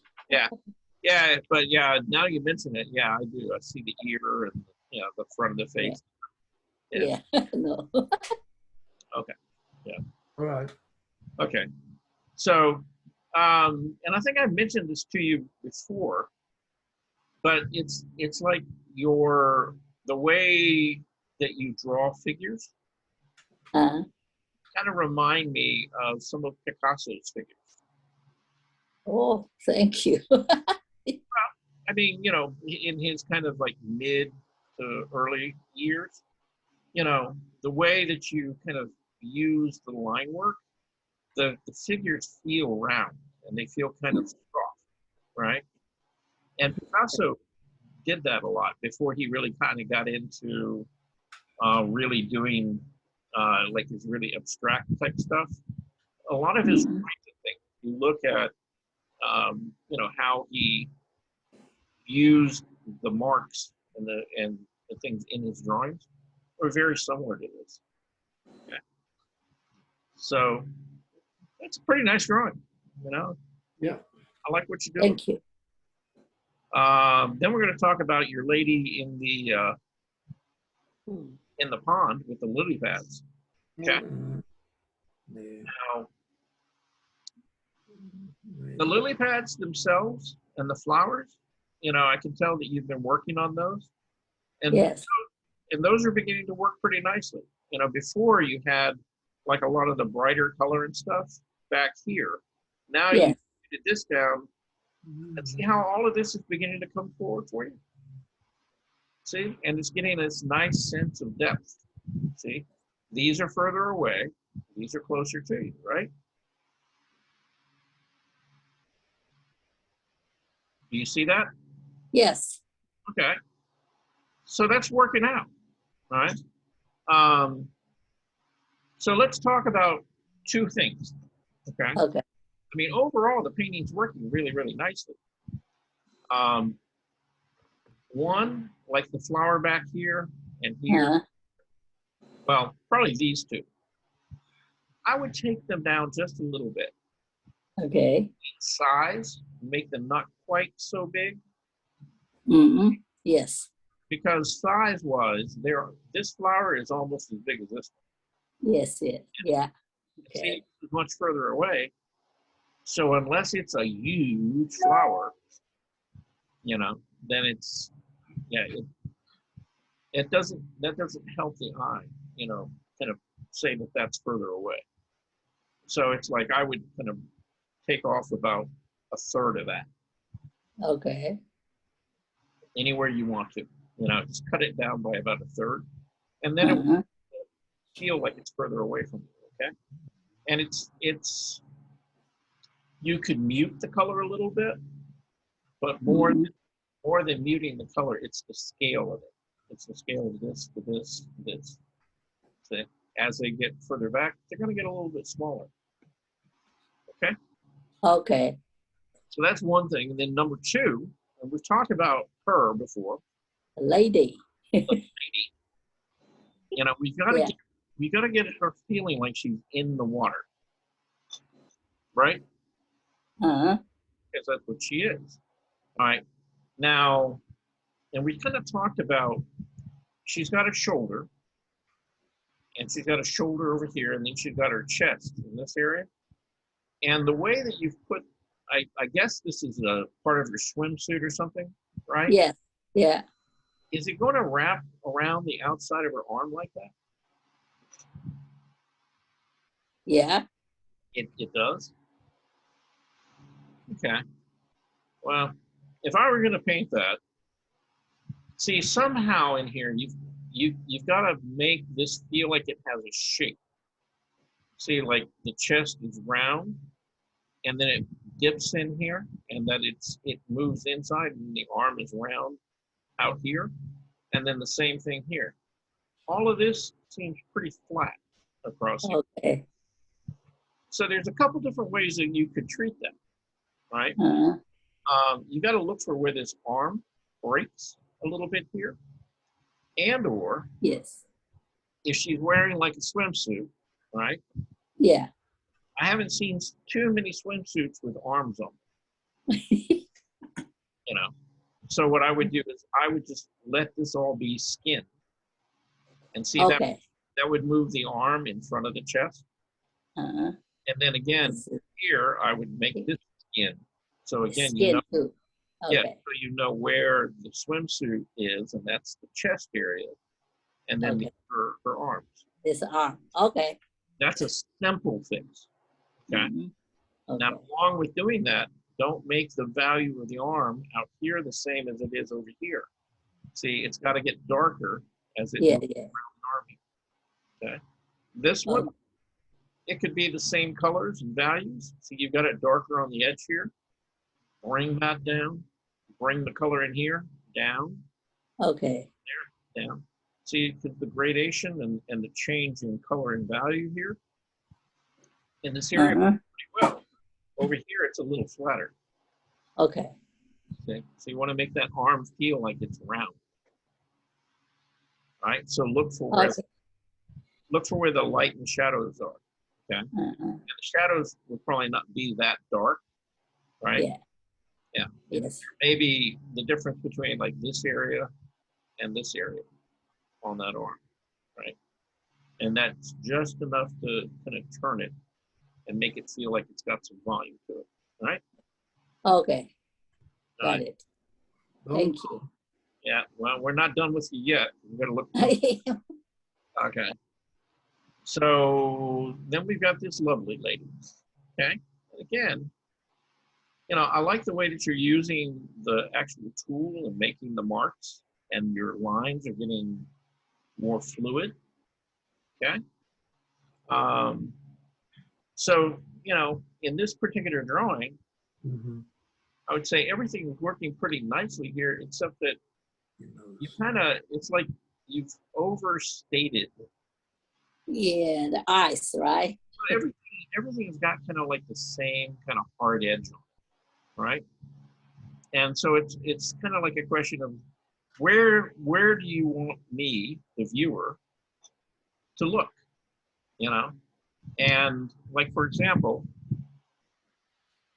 this could have been a very different drawing if, like, for example, you say soften this eye and the outline of the mouth and the nostril just a little bit, and we would have been drawn right here to this eye, right? And that would have been the focal point. Now, when you look at painters like Celia Beau and Sargent, and even some of the classical painters like Da Vinci, Michelangelo, Raphael, and when they did a face, they were very careful about where they had those sharp edges. And not everything in the face, even if they wanted you to look at the whole face, not everything in the face was treated the same way. Okay, yes, yes. They were very intentional about bringing you to a particular point, like maybe right around the eyes. Mm-hmm. And the nose and the mouth would be there, but they wouldn't be nearly as important as, say, the eyes. Okay? Okay. And so it's like as you're doing the drawings or painting things, think a little bit about what's the most important thing. Where do I want, you know, whoever's going to be looking at this, where do I want them to look at? You know, where's the focal point? Okay. And Okay. it can't all be the same. All right. Thank you. All right. Is Naomi here? Naomi. Come out wherever you are. I don't see her. Does anybody see Naomi? No. So Miss Luis, Bernice. Okay. All right. Not here. No, Naomi. That's a nice picture. Yeah, it is. Yeah. Luis. Yeah, she's, well, you know, I'm going to talk bad about Naomi, you know, behind Naomi's back. But I tell her the same thing to her face, too. She's come a long way. You know, when she first started doing faces and stuff, she had a really hard time getting really the underlying structure to the head. And she's beginning to get more and more of that. Now she's still struggling with, you know, like getting the proportions and everything, you know, worked out. But her paintings have really kind of begun to take on a character of their own, and she's beginning to be able to control kind of hard and soft focus and stuff like that. And she's been working on that quite a bit, and it's working for her. And so all of her paintings, you know, when she does these ladies' faces and things, she's done some really, really amazingly beautiful watercolor sketches and things, you know, that really have a really nice feeling to it, just the way they are. And, you know, the thing I keep pushing her with, you know, she's worked through this phase where she's getting a lot of different color in the skin tones. And for a while, you know, it was pretty extreme, and now she's softening it back a little bit. And her whole use of color has gotten, you know, maybe a little more subtle and things to it, but really, really nice. And there's all kinds of stuff in there. You know, there's greens and reds and oranges and yellows, blues, and violets, you know, which makes the painting really rich and really kind of interesting. You know, and now if she would just kind of work out, you know, getting that proportion, you know, that 1/3, 1/3, 1/3 kind of idea now, because she tends to kind of, it's almost like a child's face, you know, where the brown line or the eyes are really like at that 1/2 mark. And so proportionally, just, it doesn't feel like an adult woman. It feels more like a child, but it doesn't look like a child. You know, there's something not quite there yet, not quite soft enough, I guess, for like a little baby or a child. But you know, she's got a lot of really nice stuff, you know, going on in all of her painting. This is another one, you know, and again, you know, she's got this really nice kind of soft feel to it. So her work is getting a lot more subtle and kind of sophisticated. They seem to have a personality about them. Yeah, yeah, they do, and all of her pieces do. She's really good at kind of capturing that. Again, you know, where she needs to go with this is she really needs to do more drawing and beginning to understand proportions and how to, well, just understanding that there's a shape or a form that those features sit on, so that they actually feel like they're part of the face, that they really can sit, you know, on the face itself. And she hasn't quite got that yet. You know, she's getting there, you know, but she's got a ways to go with it. But yeah, these are, you know, vastly improved over, say, a year ago, you know, when she was doing a lot of work. And, you know, the thing with Naomi is she's very determined, and she's got a good work ethic to her. She'll, you know, she works a lot, and she'll experiment, and she'll play, and she'll try new things and all. And that, you know, that's something that if I could instill in all of you, you know, it's like, at the end of the day, really what it comes down to is you got to do a lot of work. You know, it's like doing it over and over and over again and trying to figure it out. You know, each time, it's like the more time you spend painting, you know, the more you're going to figure out, you know, the feel of how to use that brush or how to use color or value or things like that. And, you know, it's just, that's how you get there. You know, you just got to do a lot of work. And she does. You know, she's very prolific. You know, she works, you know, really very, very hard at it, I think. You know, she puts a lot of effort out. So. Is it watercolor? Uh-huh. Well, it's watercolor, and I think she was using, kind of like June, she was using those watercolor pencils, Mm-hmm. you know, in her work. Very nice. Yeah. Yeah, they are. They're beautiful. Anyway, we're going to talk about Rebecca's stuff, but she's not here. We've already done Surin, okay? And, oh, yeah, Susan. And I have a question. You haven't, okay, you got a question. Armando, Yes, you said you have a question. yes. What is it? Well, I don't know where I got this kind of brush. For what is this brush? That is called a fan brush. Fan brush. Why? For what I should do with this? Okay. What you should do with it is when you're painting, you don't paint with it. You don't apply paint with that brush. You keep that brush clean.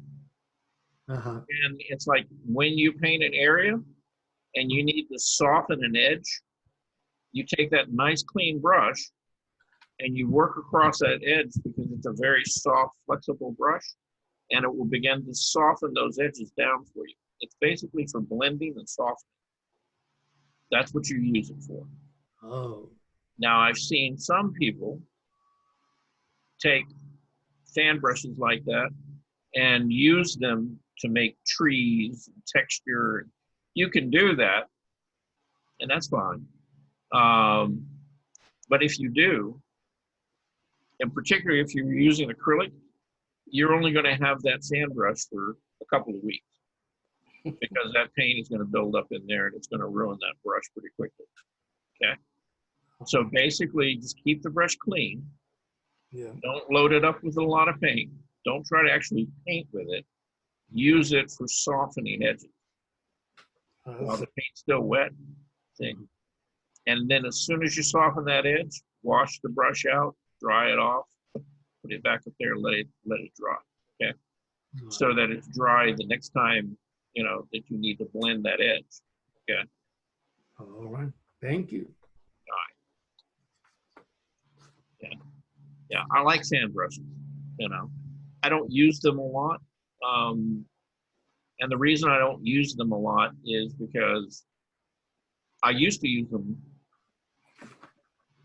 It's like all the time, but now, I tend to use filberts and I tend to use Egberts when I paint, and I can do the same thing with a filbert or Egbert that I can do with a fan. And I can do it as I'm laying the paint down. So I don't have to go back, lay some paint down and then go back in and soften the edge.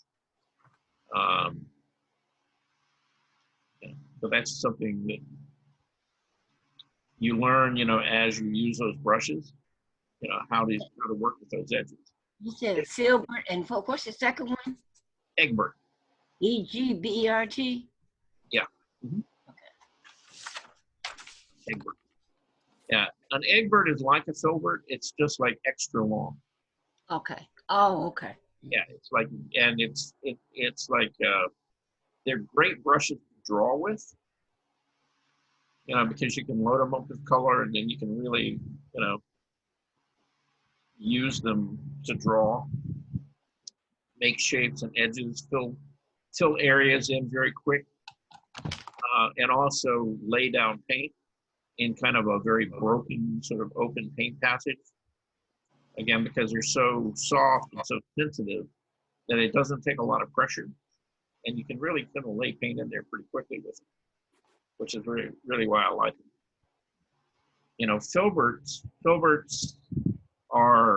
they've got that rounded edge, and a lot of portrait artists use filberts because as you lay that edge in there, you can turn that brush, and as you turn that brush, you can actually blend the color that you got on the brush into the existing color that's already there, and make these nice soft transitions, in the form with them.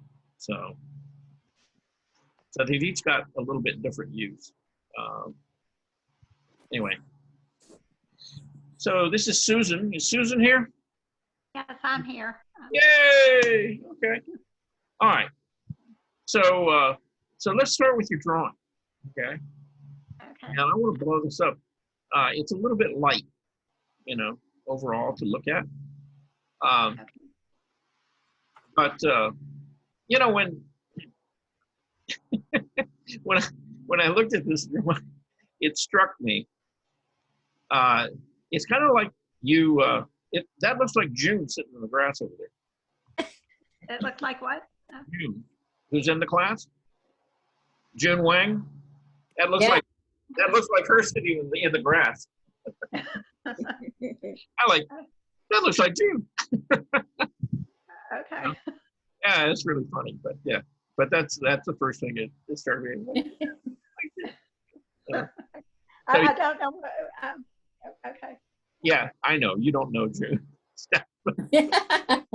but it does. I just see pictures. I just see flowers, so I don't. I know, but yeah, that was one of the funny things about this drawing. But beyond the fact that looks like June, all right.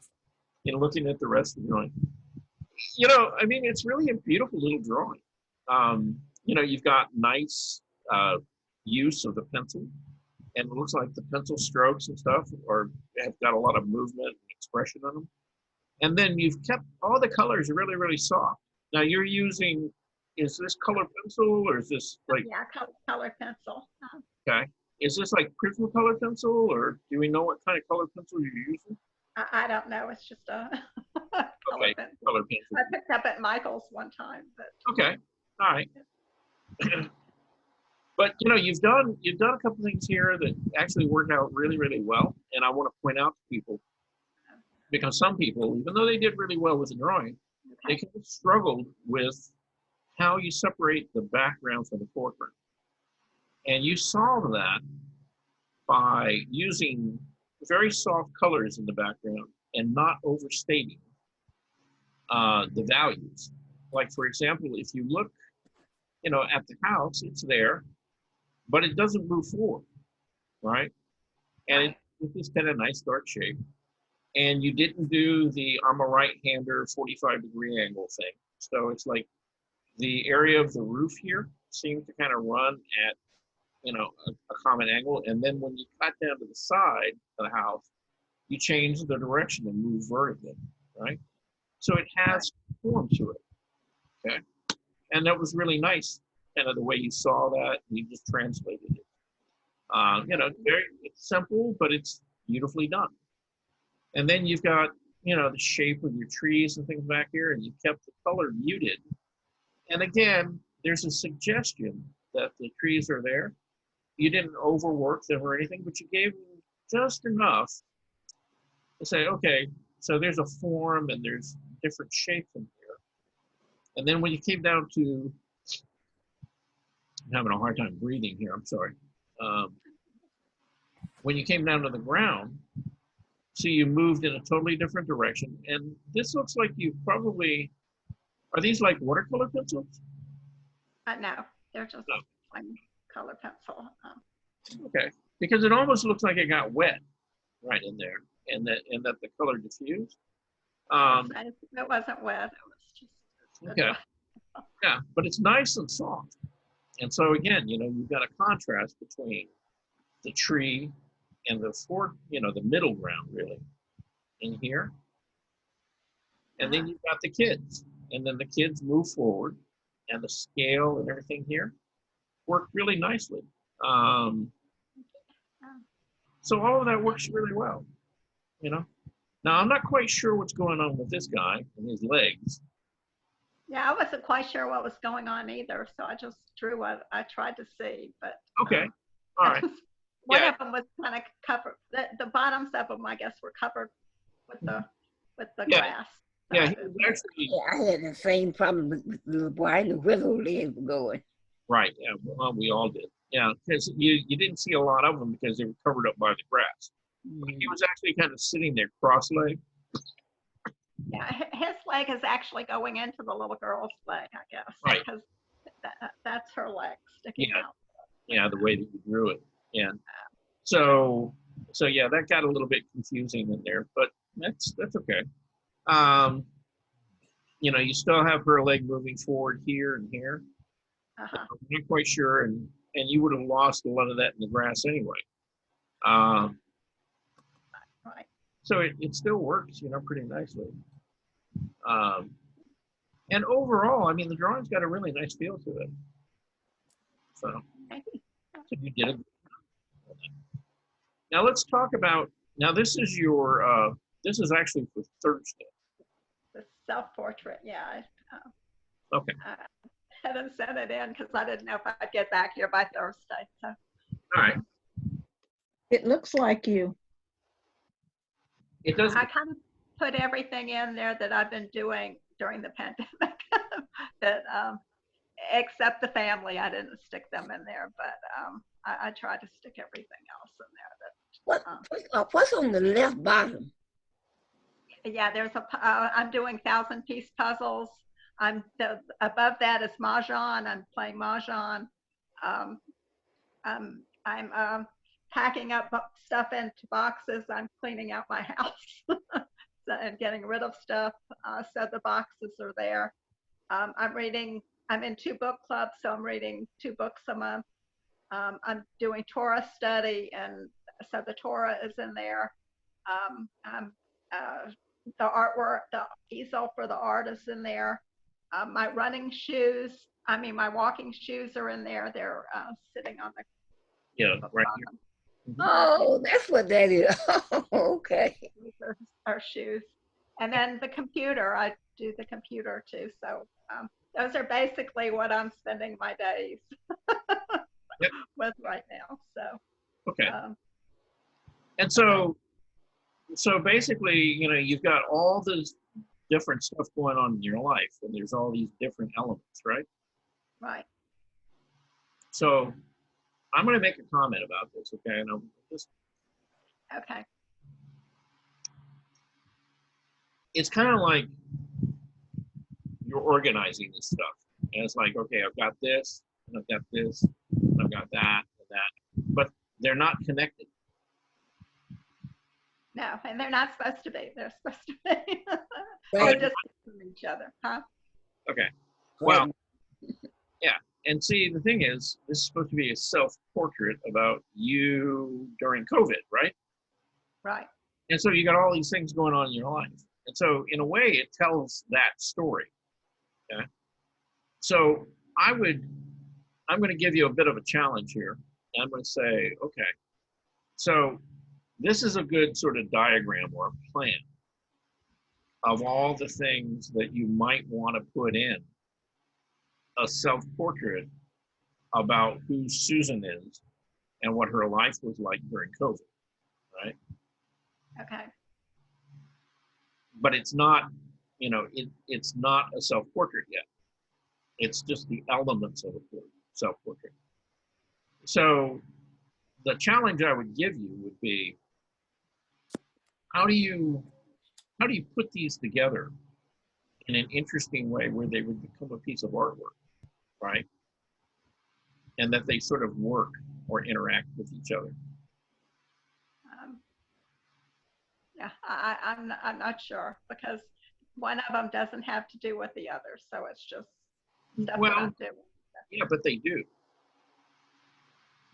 They do in the sense that what they have to do with each other is that they're all part of your life. See? So it's like, okay, if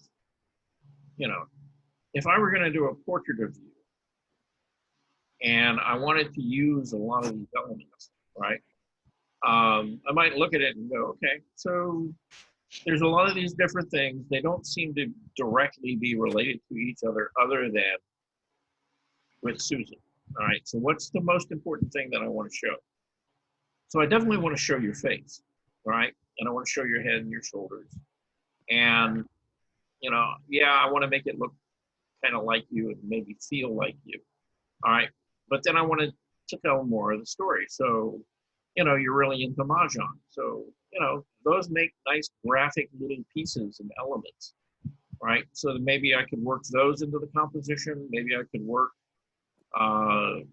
like the shape for the rectangular computer screen or the easel or the Torah, whichever I thought were kind of more important, and I probably wouldn't use, let's see, you got 3, 4, 5, 6, 7, 8. You got 8 different elements, right, in there. Yeah. I might take like 3 and simplify it. Like, which are the 3 important? So maybe it's the Torah study, maybe it's Mahjong, maybe it's your walking, right? Which are the more important stuff to you? And so I might try to incorporate some of those elements, into the painting of you. Again, telling a little bit about the story about who you are and what your life is like during this period of time, right? Okay. Okay. So it's like, okay, you've got great ideas and you've got a good sense of this is what I do. It's very organized, right? So now it's time to get a little wild and crazy, kind of deconstruct it a little bit. It's like, how can I put all these things together and make an interesting picture, or composition out of it? Okay? Okay. I like this. When I first saw it, it made me smile, and it looks like Susan. And I have a suggestion. You know how we used to wear charm bracelets? You can make a charm necklace and put all of these things on there. That's Oh, yeah. Bigger. You could. Yeah. I have a question. You see how Susan took the face and it doesn't have a lot of detail, but it still looks like a person with a personality. Is there a site that I can go to that I can do a face that has a likeness without trying to draw so much? Well, it's called a caricature.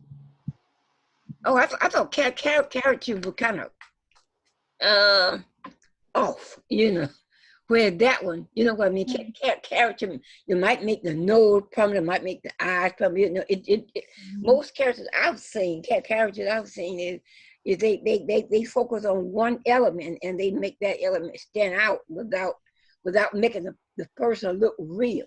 You know what I'm saying? Right. Right. Yeah. They okay. Do you have a big smile? They put the smile, and do you have big eyes? You know, but it doesn't look real, is what I mean. Right. Well, they exaggerate. Huh? They exaggerate. You know, they'll exaggerate some features over others. Right. Yeah, it's more of a caricature, I guess. Right. So, Yeah. but- And it's a very, it's kind of like, I'm going to use the word cartoon, right? Okay. It's Susan, and it looks like Susan, right? You know, in many ways.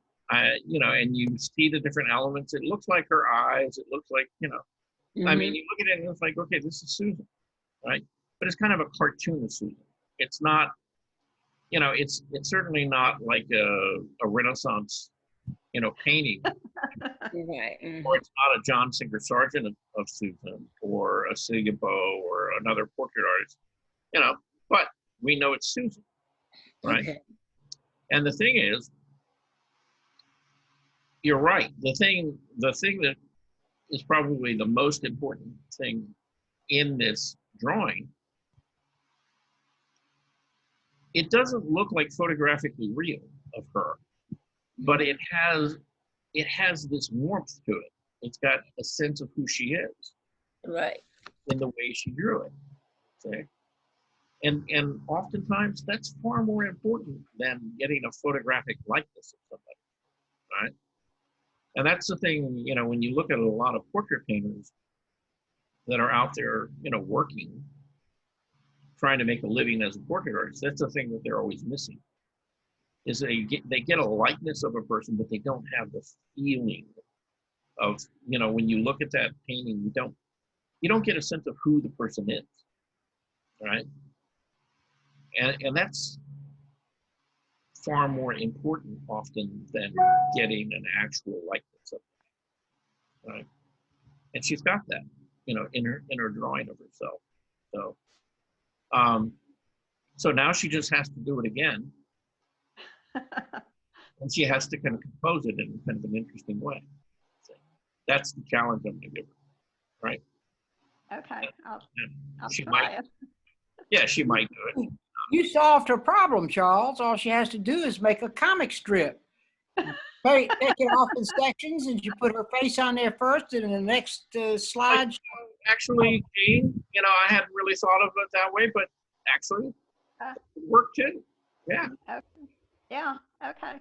That's a different creative approach to it. Okay. All right. I'll buy that one. Okay. Okay. Anyway. All right. So on that happy note, all right. Guess who I'm going to talk about now? I'm going to talk about me. Somebody named Charles. Yeah, somebody by the name of Charles. And you know, it's already 4:20. We've slept. So I'm going to go through these fairly quickly, but I had Søren talk about, you know, the portrait and stuff that he's doing, or of his granddaughter, and what he's trying to do. You know. Anyway, I'll start with these are my kids. And, okay. And John's still here? He probably went away. He tends to disappear around 4 o'clock. Yeah, particularly if we drag on too long. Anyway, yeah, see, I just tried to lay in the light, you know, where I needed it. And I changed the building. I wanted a different barn back there. So I've got an older, kind of funkier barn. You know, and I like that drawing. You know, that would actually be a nice drawing to, you know, do a painting off of, you know, base it off of. And now we're going to get a little bit X-rated. On Saturday, I went to the Atlanta Artist Center, and we had a guy model. And so this is my 2.5 hour long painting. And it's small. It's like about 11 by 14. But as you can see, I got a little bit of paint on there. And I was using that that limited palette with all the primaries, the cyan, the magenta, and the yellow. And I'm beginning to get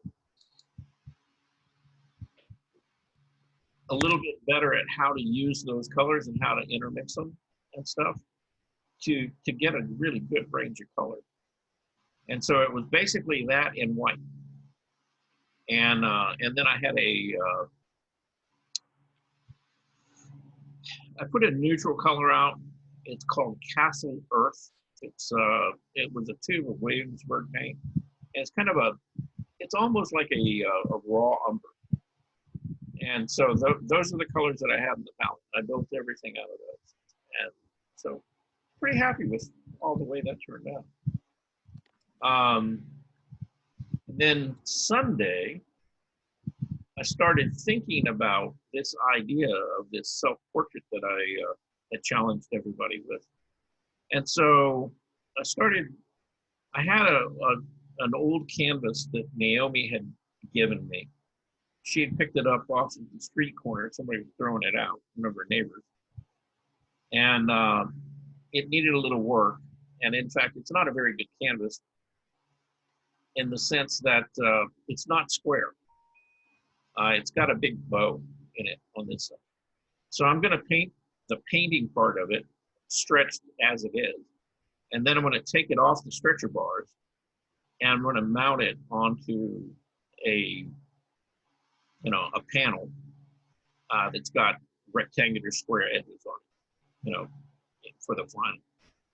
But this was my layout stage. And so, I just figured I wanted the figure here. I'm on this porch area. I've got, my lights and stuff down there. And then, so that was the initial layout. And that was just with like raw umber. Then I started laying in just some loose color, in areas. And this is sort of like the undertone. So, there's some violets and the yellow, a little bit warmer color, cooler colors in there. And then I started building up the paint from there. And it begins to look a little more like something, right? And notice that as I'm laying in the paint, where's my cursor? There it is. See, I'm not trying to cover everything up here. See, I'm letting a lot of the color that was underneath come through these paint pencils. So it's not like I'm trying to fill everything in, a big solid block of color. I'm laying in the color kind of loosely. And I'm just building it up. Enlarge this a little bit. So I'm trying to get, some of the flesh tones. And get where the light and where the shadows are. Begin to just kind of break those shapes up. Got to have my coffee cup. See? You need to stick a paintbrush in the other hand. Yeah, I could. I thought about, putting an easel or something out there. Actually, I have an easel out there. You just can't see it from the view. But I may put it down behind me, even though it doesn't live down there most of the time. And so got a little bit further, keep adding paint to it. And see, it's beginning to get, a little more solid feel to it. A little more color in it. And this is kind of where I ended up with it. It's not done by any means, but you can begin to, get a good sense of where it is, what the lighting is going to be like. Now notice, see, I haven't come in here and, put a lot of details on anything at this point. Right now, it's just the suggestion of shapes and planes, surfaces. That's it. Trying to get a little bit of color, into this white shirt, right? the warm reflected light, the cool light, hitting the front of the figure. A little bit about, the sunlight coming through the trees, to kind of set up the time of day or suggestion of the time of the day. And again, just kind of simple blocks of color, very loosely laid in. Nothing is finished or polished or anything like that. It's just, where things are, what the values are, what the contrast and the basic color. And so right now, overall, the paint, I would say, is pretty thin, except for really right here on the white shirt itself. And see, I'm just beginning to build up, some of the color in there and the paint layers. So it's still pretty early on in the painting. So anyway, that's what I spent my Sunday doing. I have a question. Yeah. When you're reusing a canvas and it has ridges in it from old paint, should you paint that out or sand it out or just leave it as part of the image, or what? Is it just a personal choice or what? It is. If those textures and things are not going to interfere, with where you're putting things,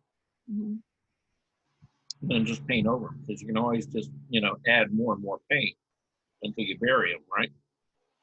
And I'm planning on putting quite a bit of paint on this, so I really didn't. I mean, I did sand this canvas down. I hit it a couple of times with sandpaper. Did I get it perfectly smooth? No. Could you get it perfectly smooth? No. I would have had to have sanded it for like days. And it wasn't worth my time. And this particular painting, again, I'm doing this kind of as an experiment and kind of an exercise. So it's just something for me to play with. And, it may turn out well. And if it doesn't, it's like, okay, I'm not doing it for a finished painting. I'm doing it to learn something. And much like Surin, I'm looking at the Hopsev Pushman, and I want to begin to push more color, in each of those paint areas. Even if this is black, like these pants are black, I don't want to make them black.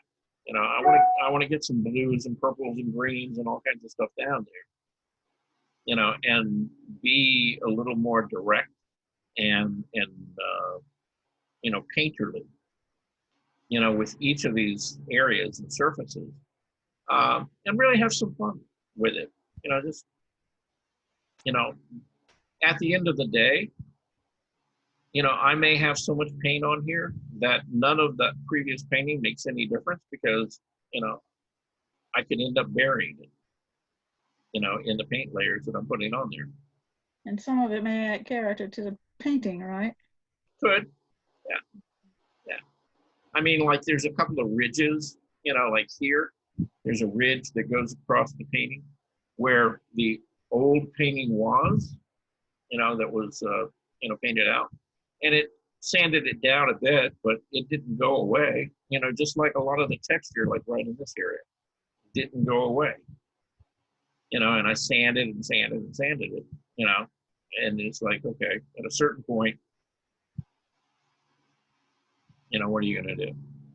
So, like I said, I mean, yeah, I don't like the texture in here. Let me blow that up.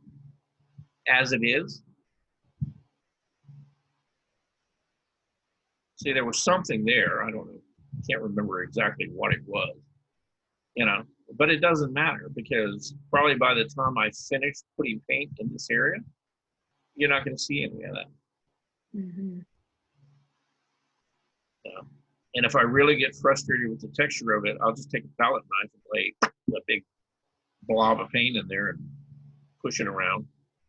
And like I said, I'll get rid of it. I'll just bury it by building up paint layers. So, same thing, this is one of those ridges moving across, the chest area and into the arm. And again, see, I'm beginning to lay in enough paint here where, I'm beginning to bury part of it. I just don't have enough paint down there yet. But I've got lots of paint on the palette. And I know where it can end up at. So I can get rid of it. All right. Okay, thank you. But yeah, like I said, my main thing right now is I'm just trying to figure out where the color and everything is. What's light, what's dark. See, this is all part of the original, what was on the canvas. That's not stuff I laid in there. That was already there. So, I'll just have to make a choice, and I may have to get out the palette knife and layer layers of paint and stuff on it till I get rid of it.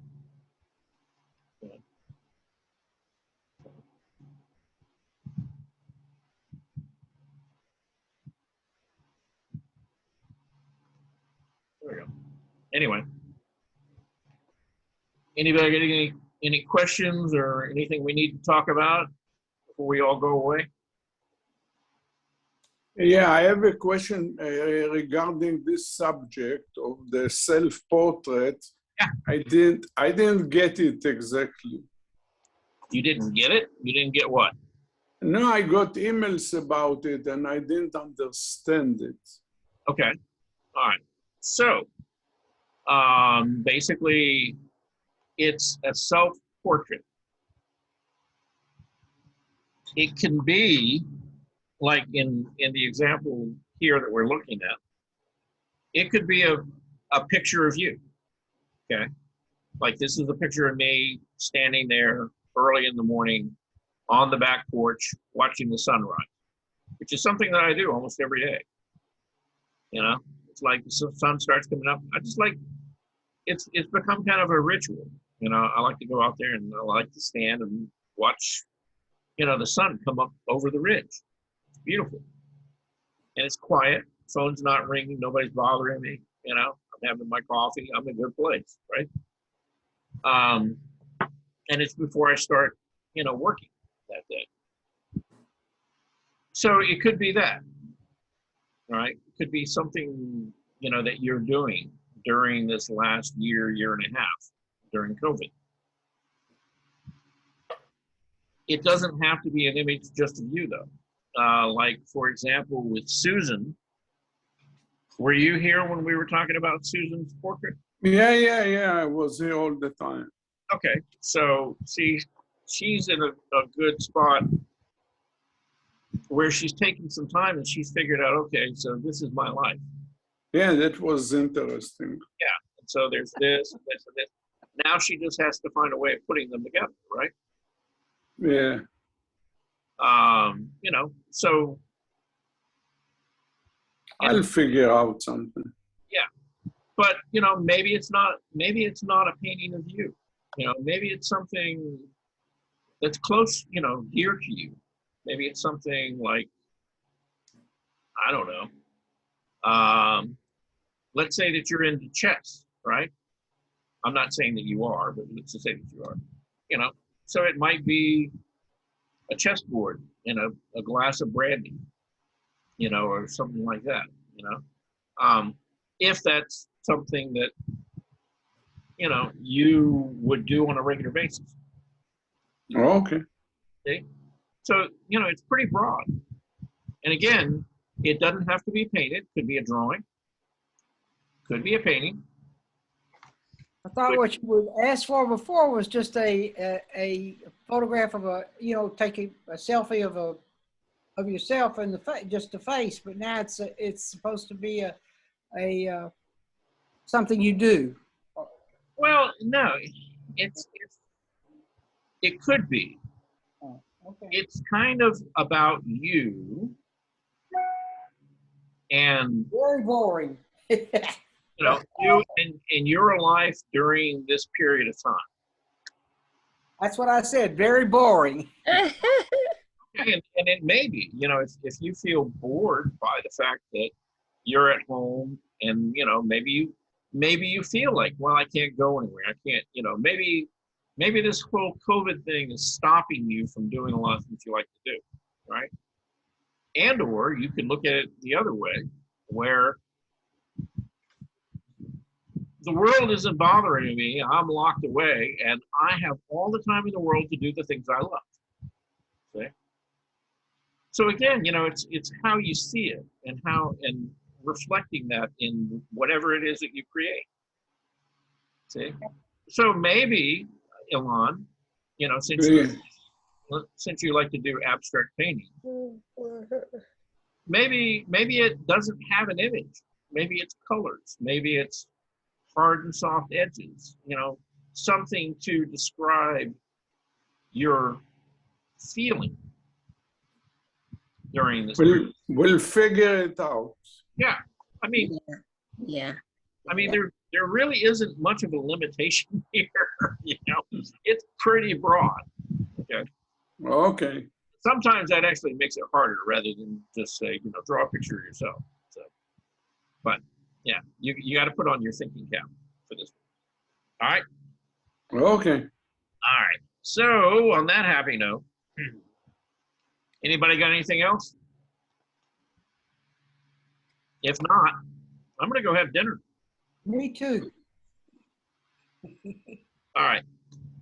We will see you guys tomorrow at, oh my God, 10 a.m. 10 o'clock. 10 o'clock in the morning. All right. I'll try to wake up. All right. Good. Have a cup of coffee. All right. Bye. Bye.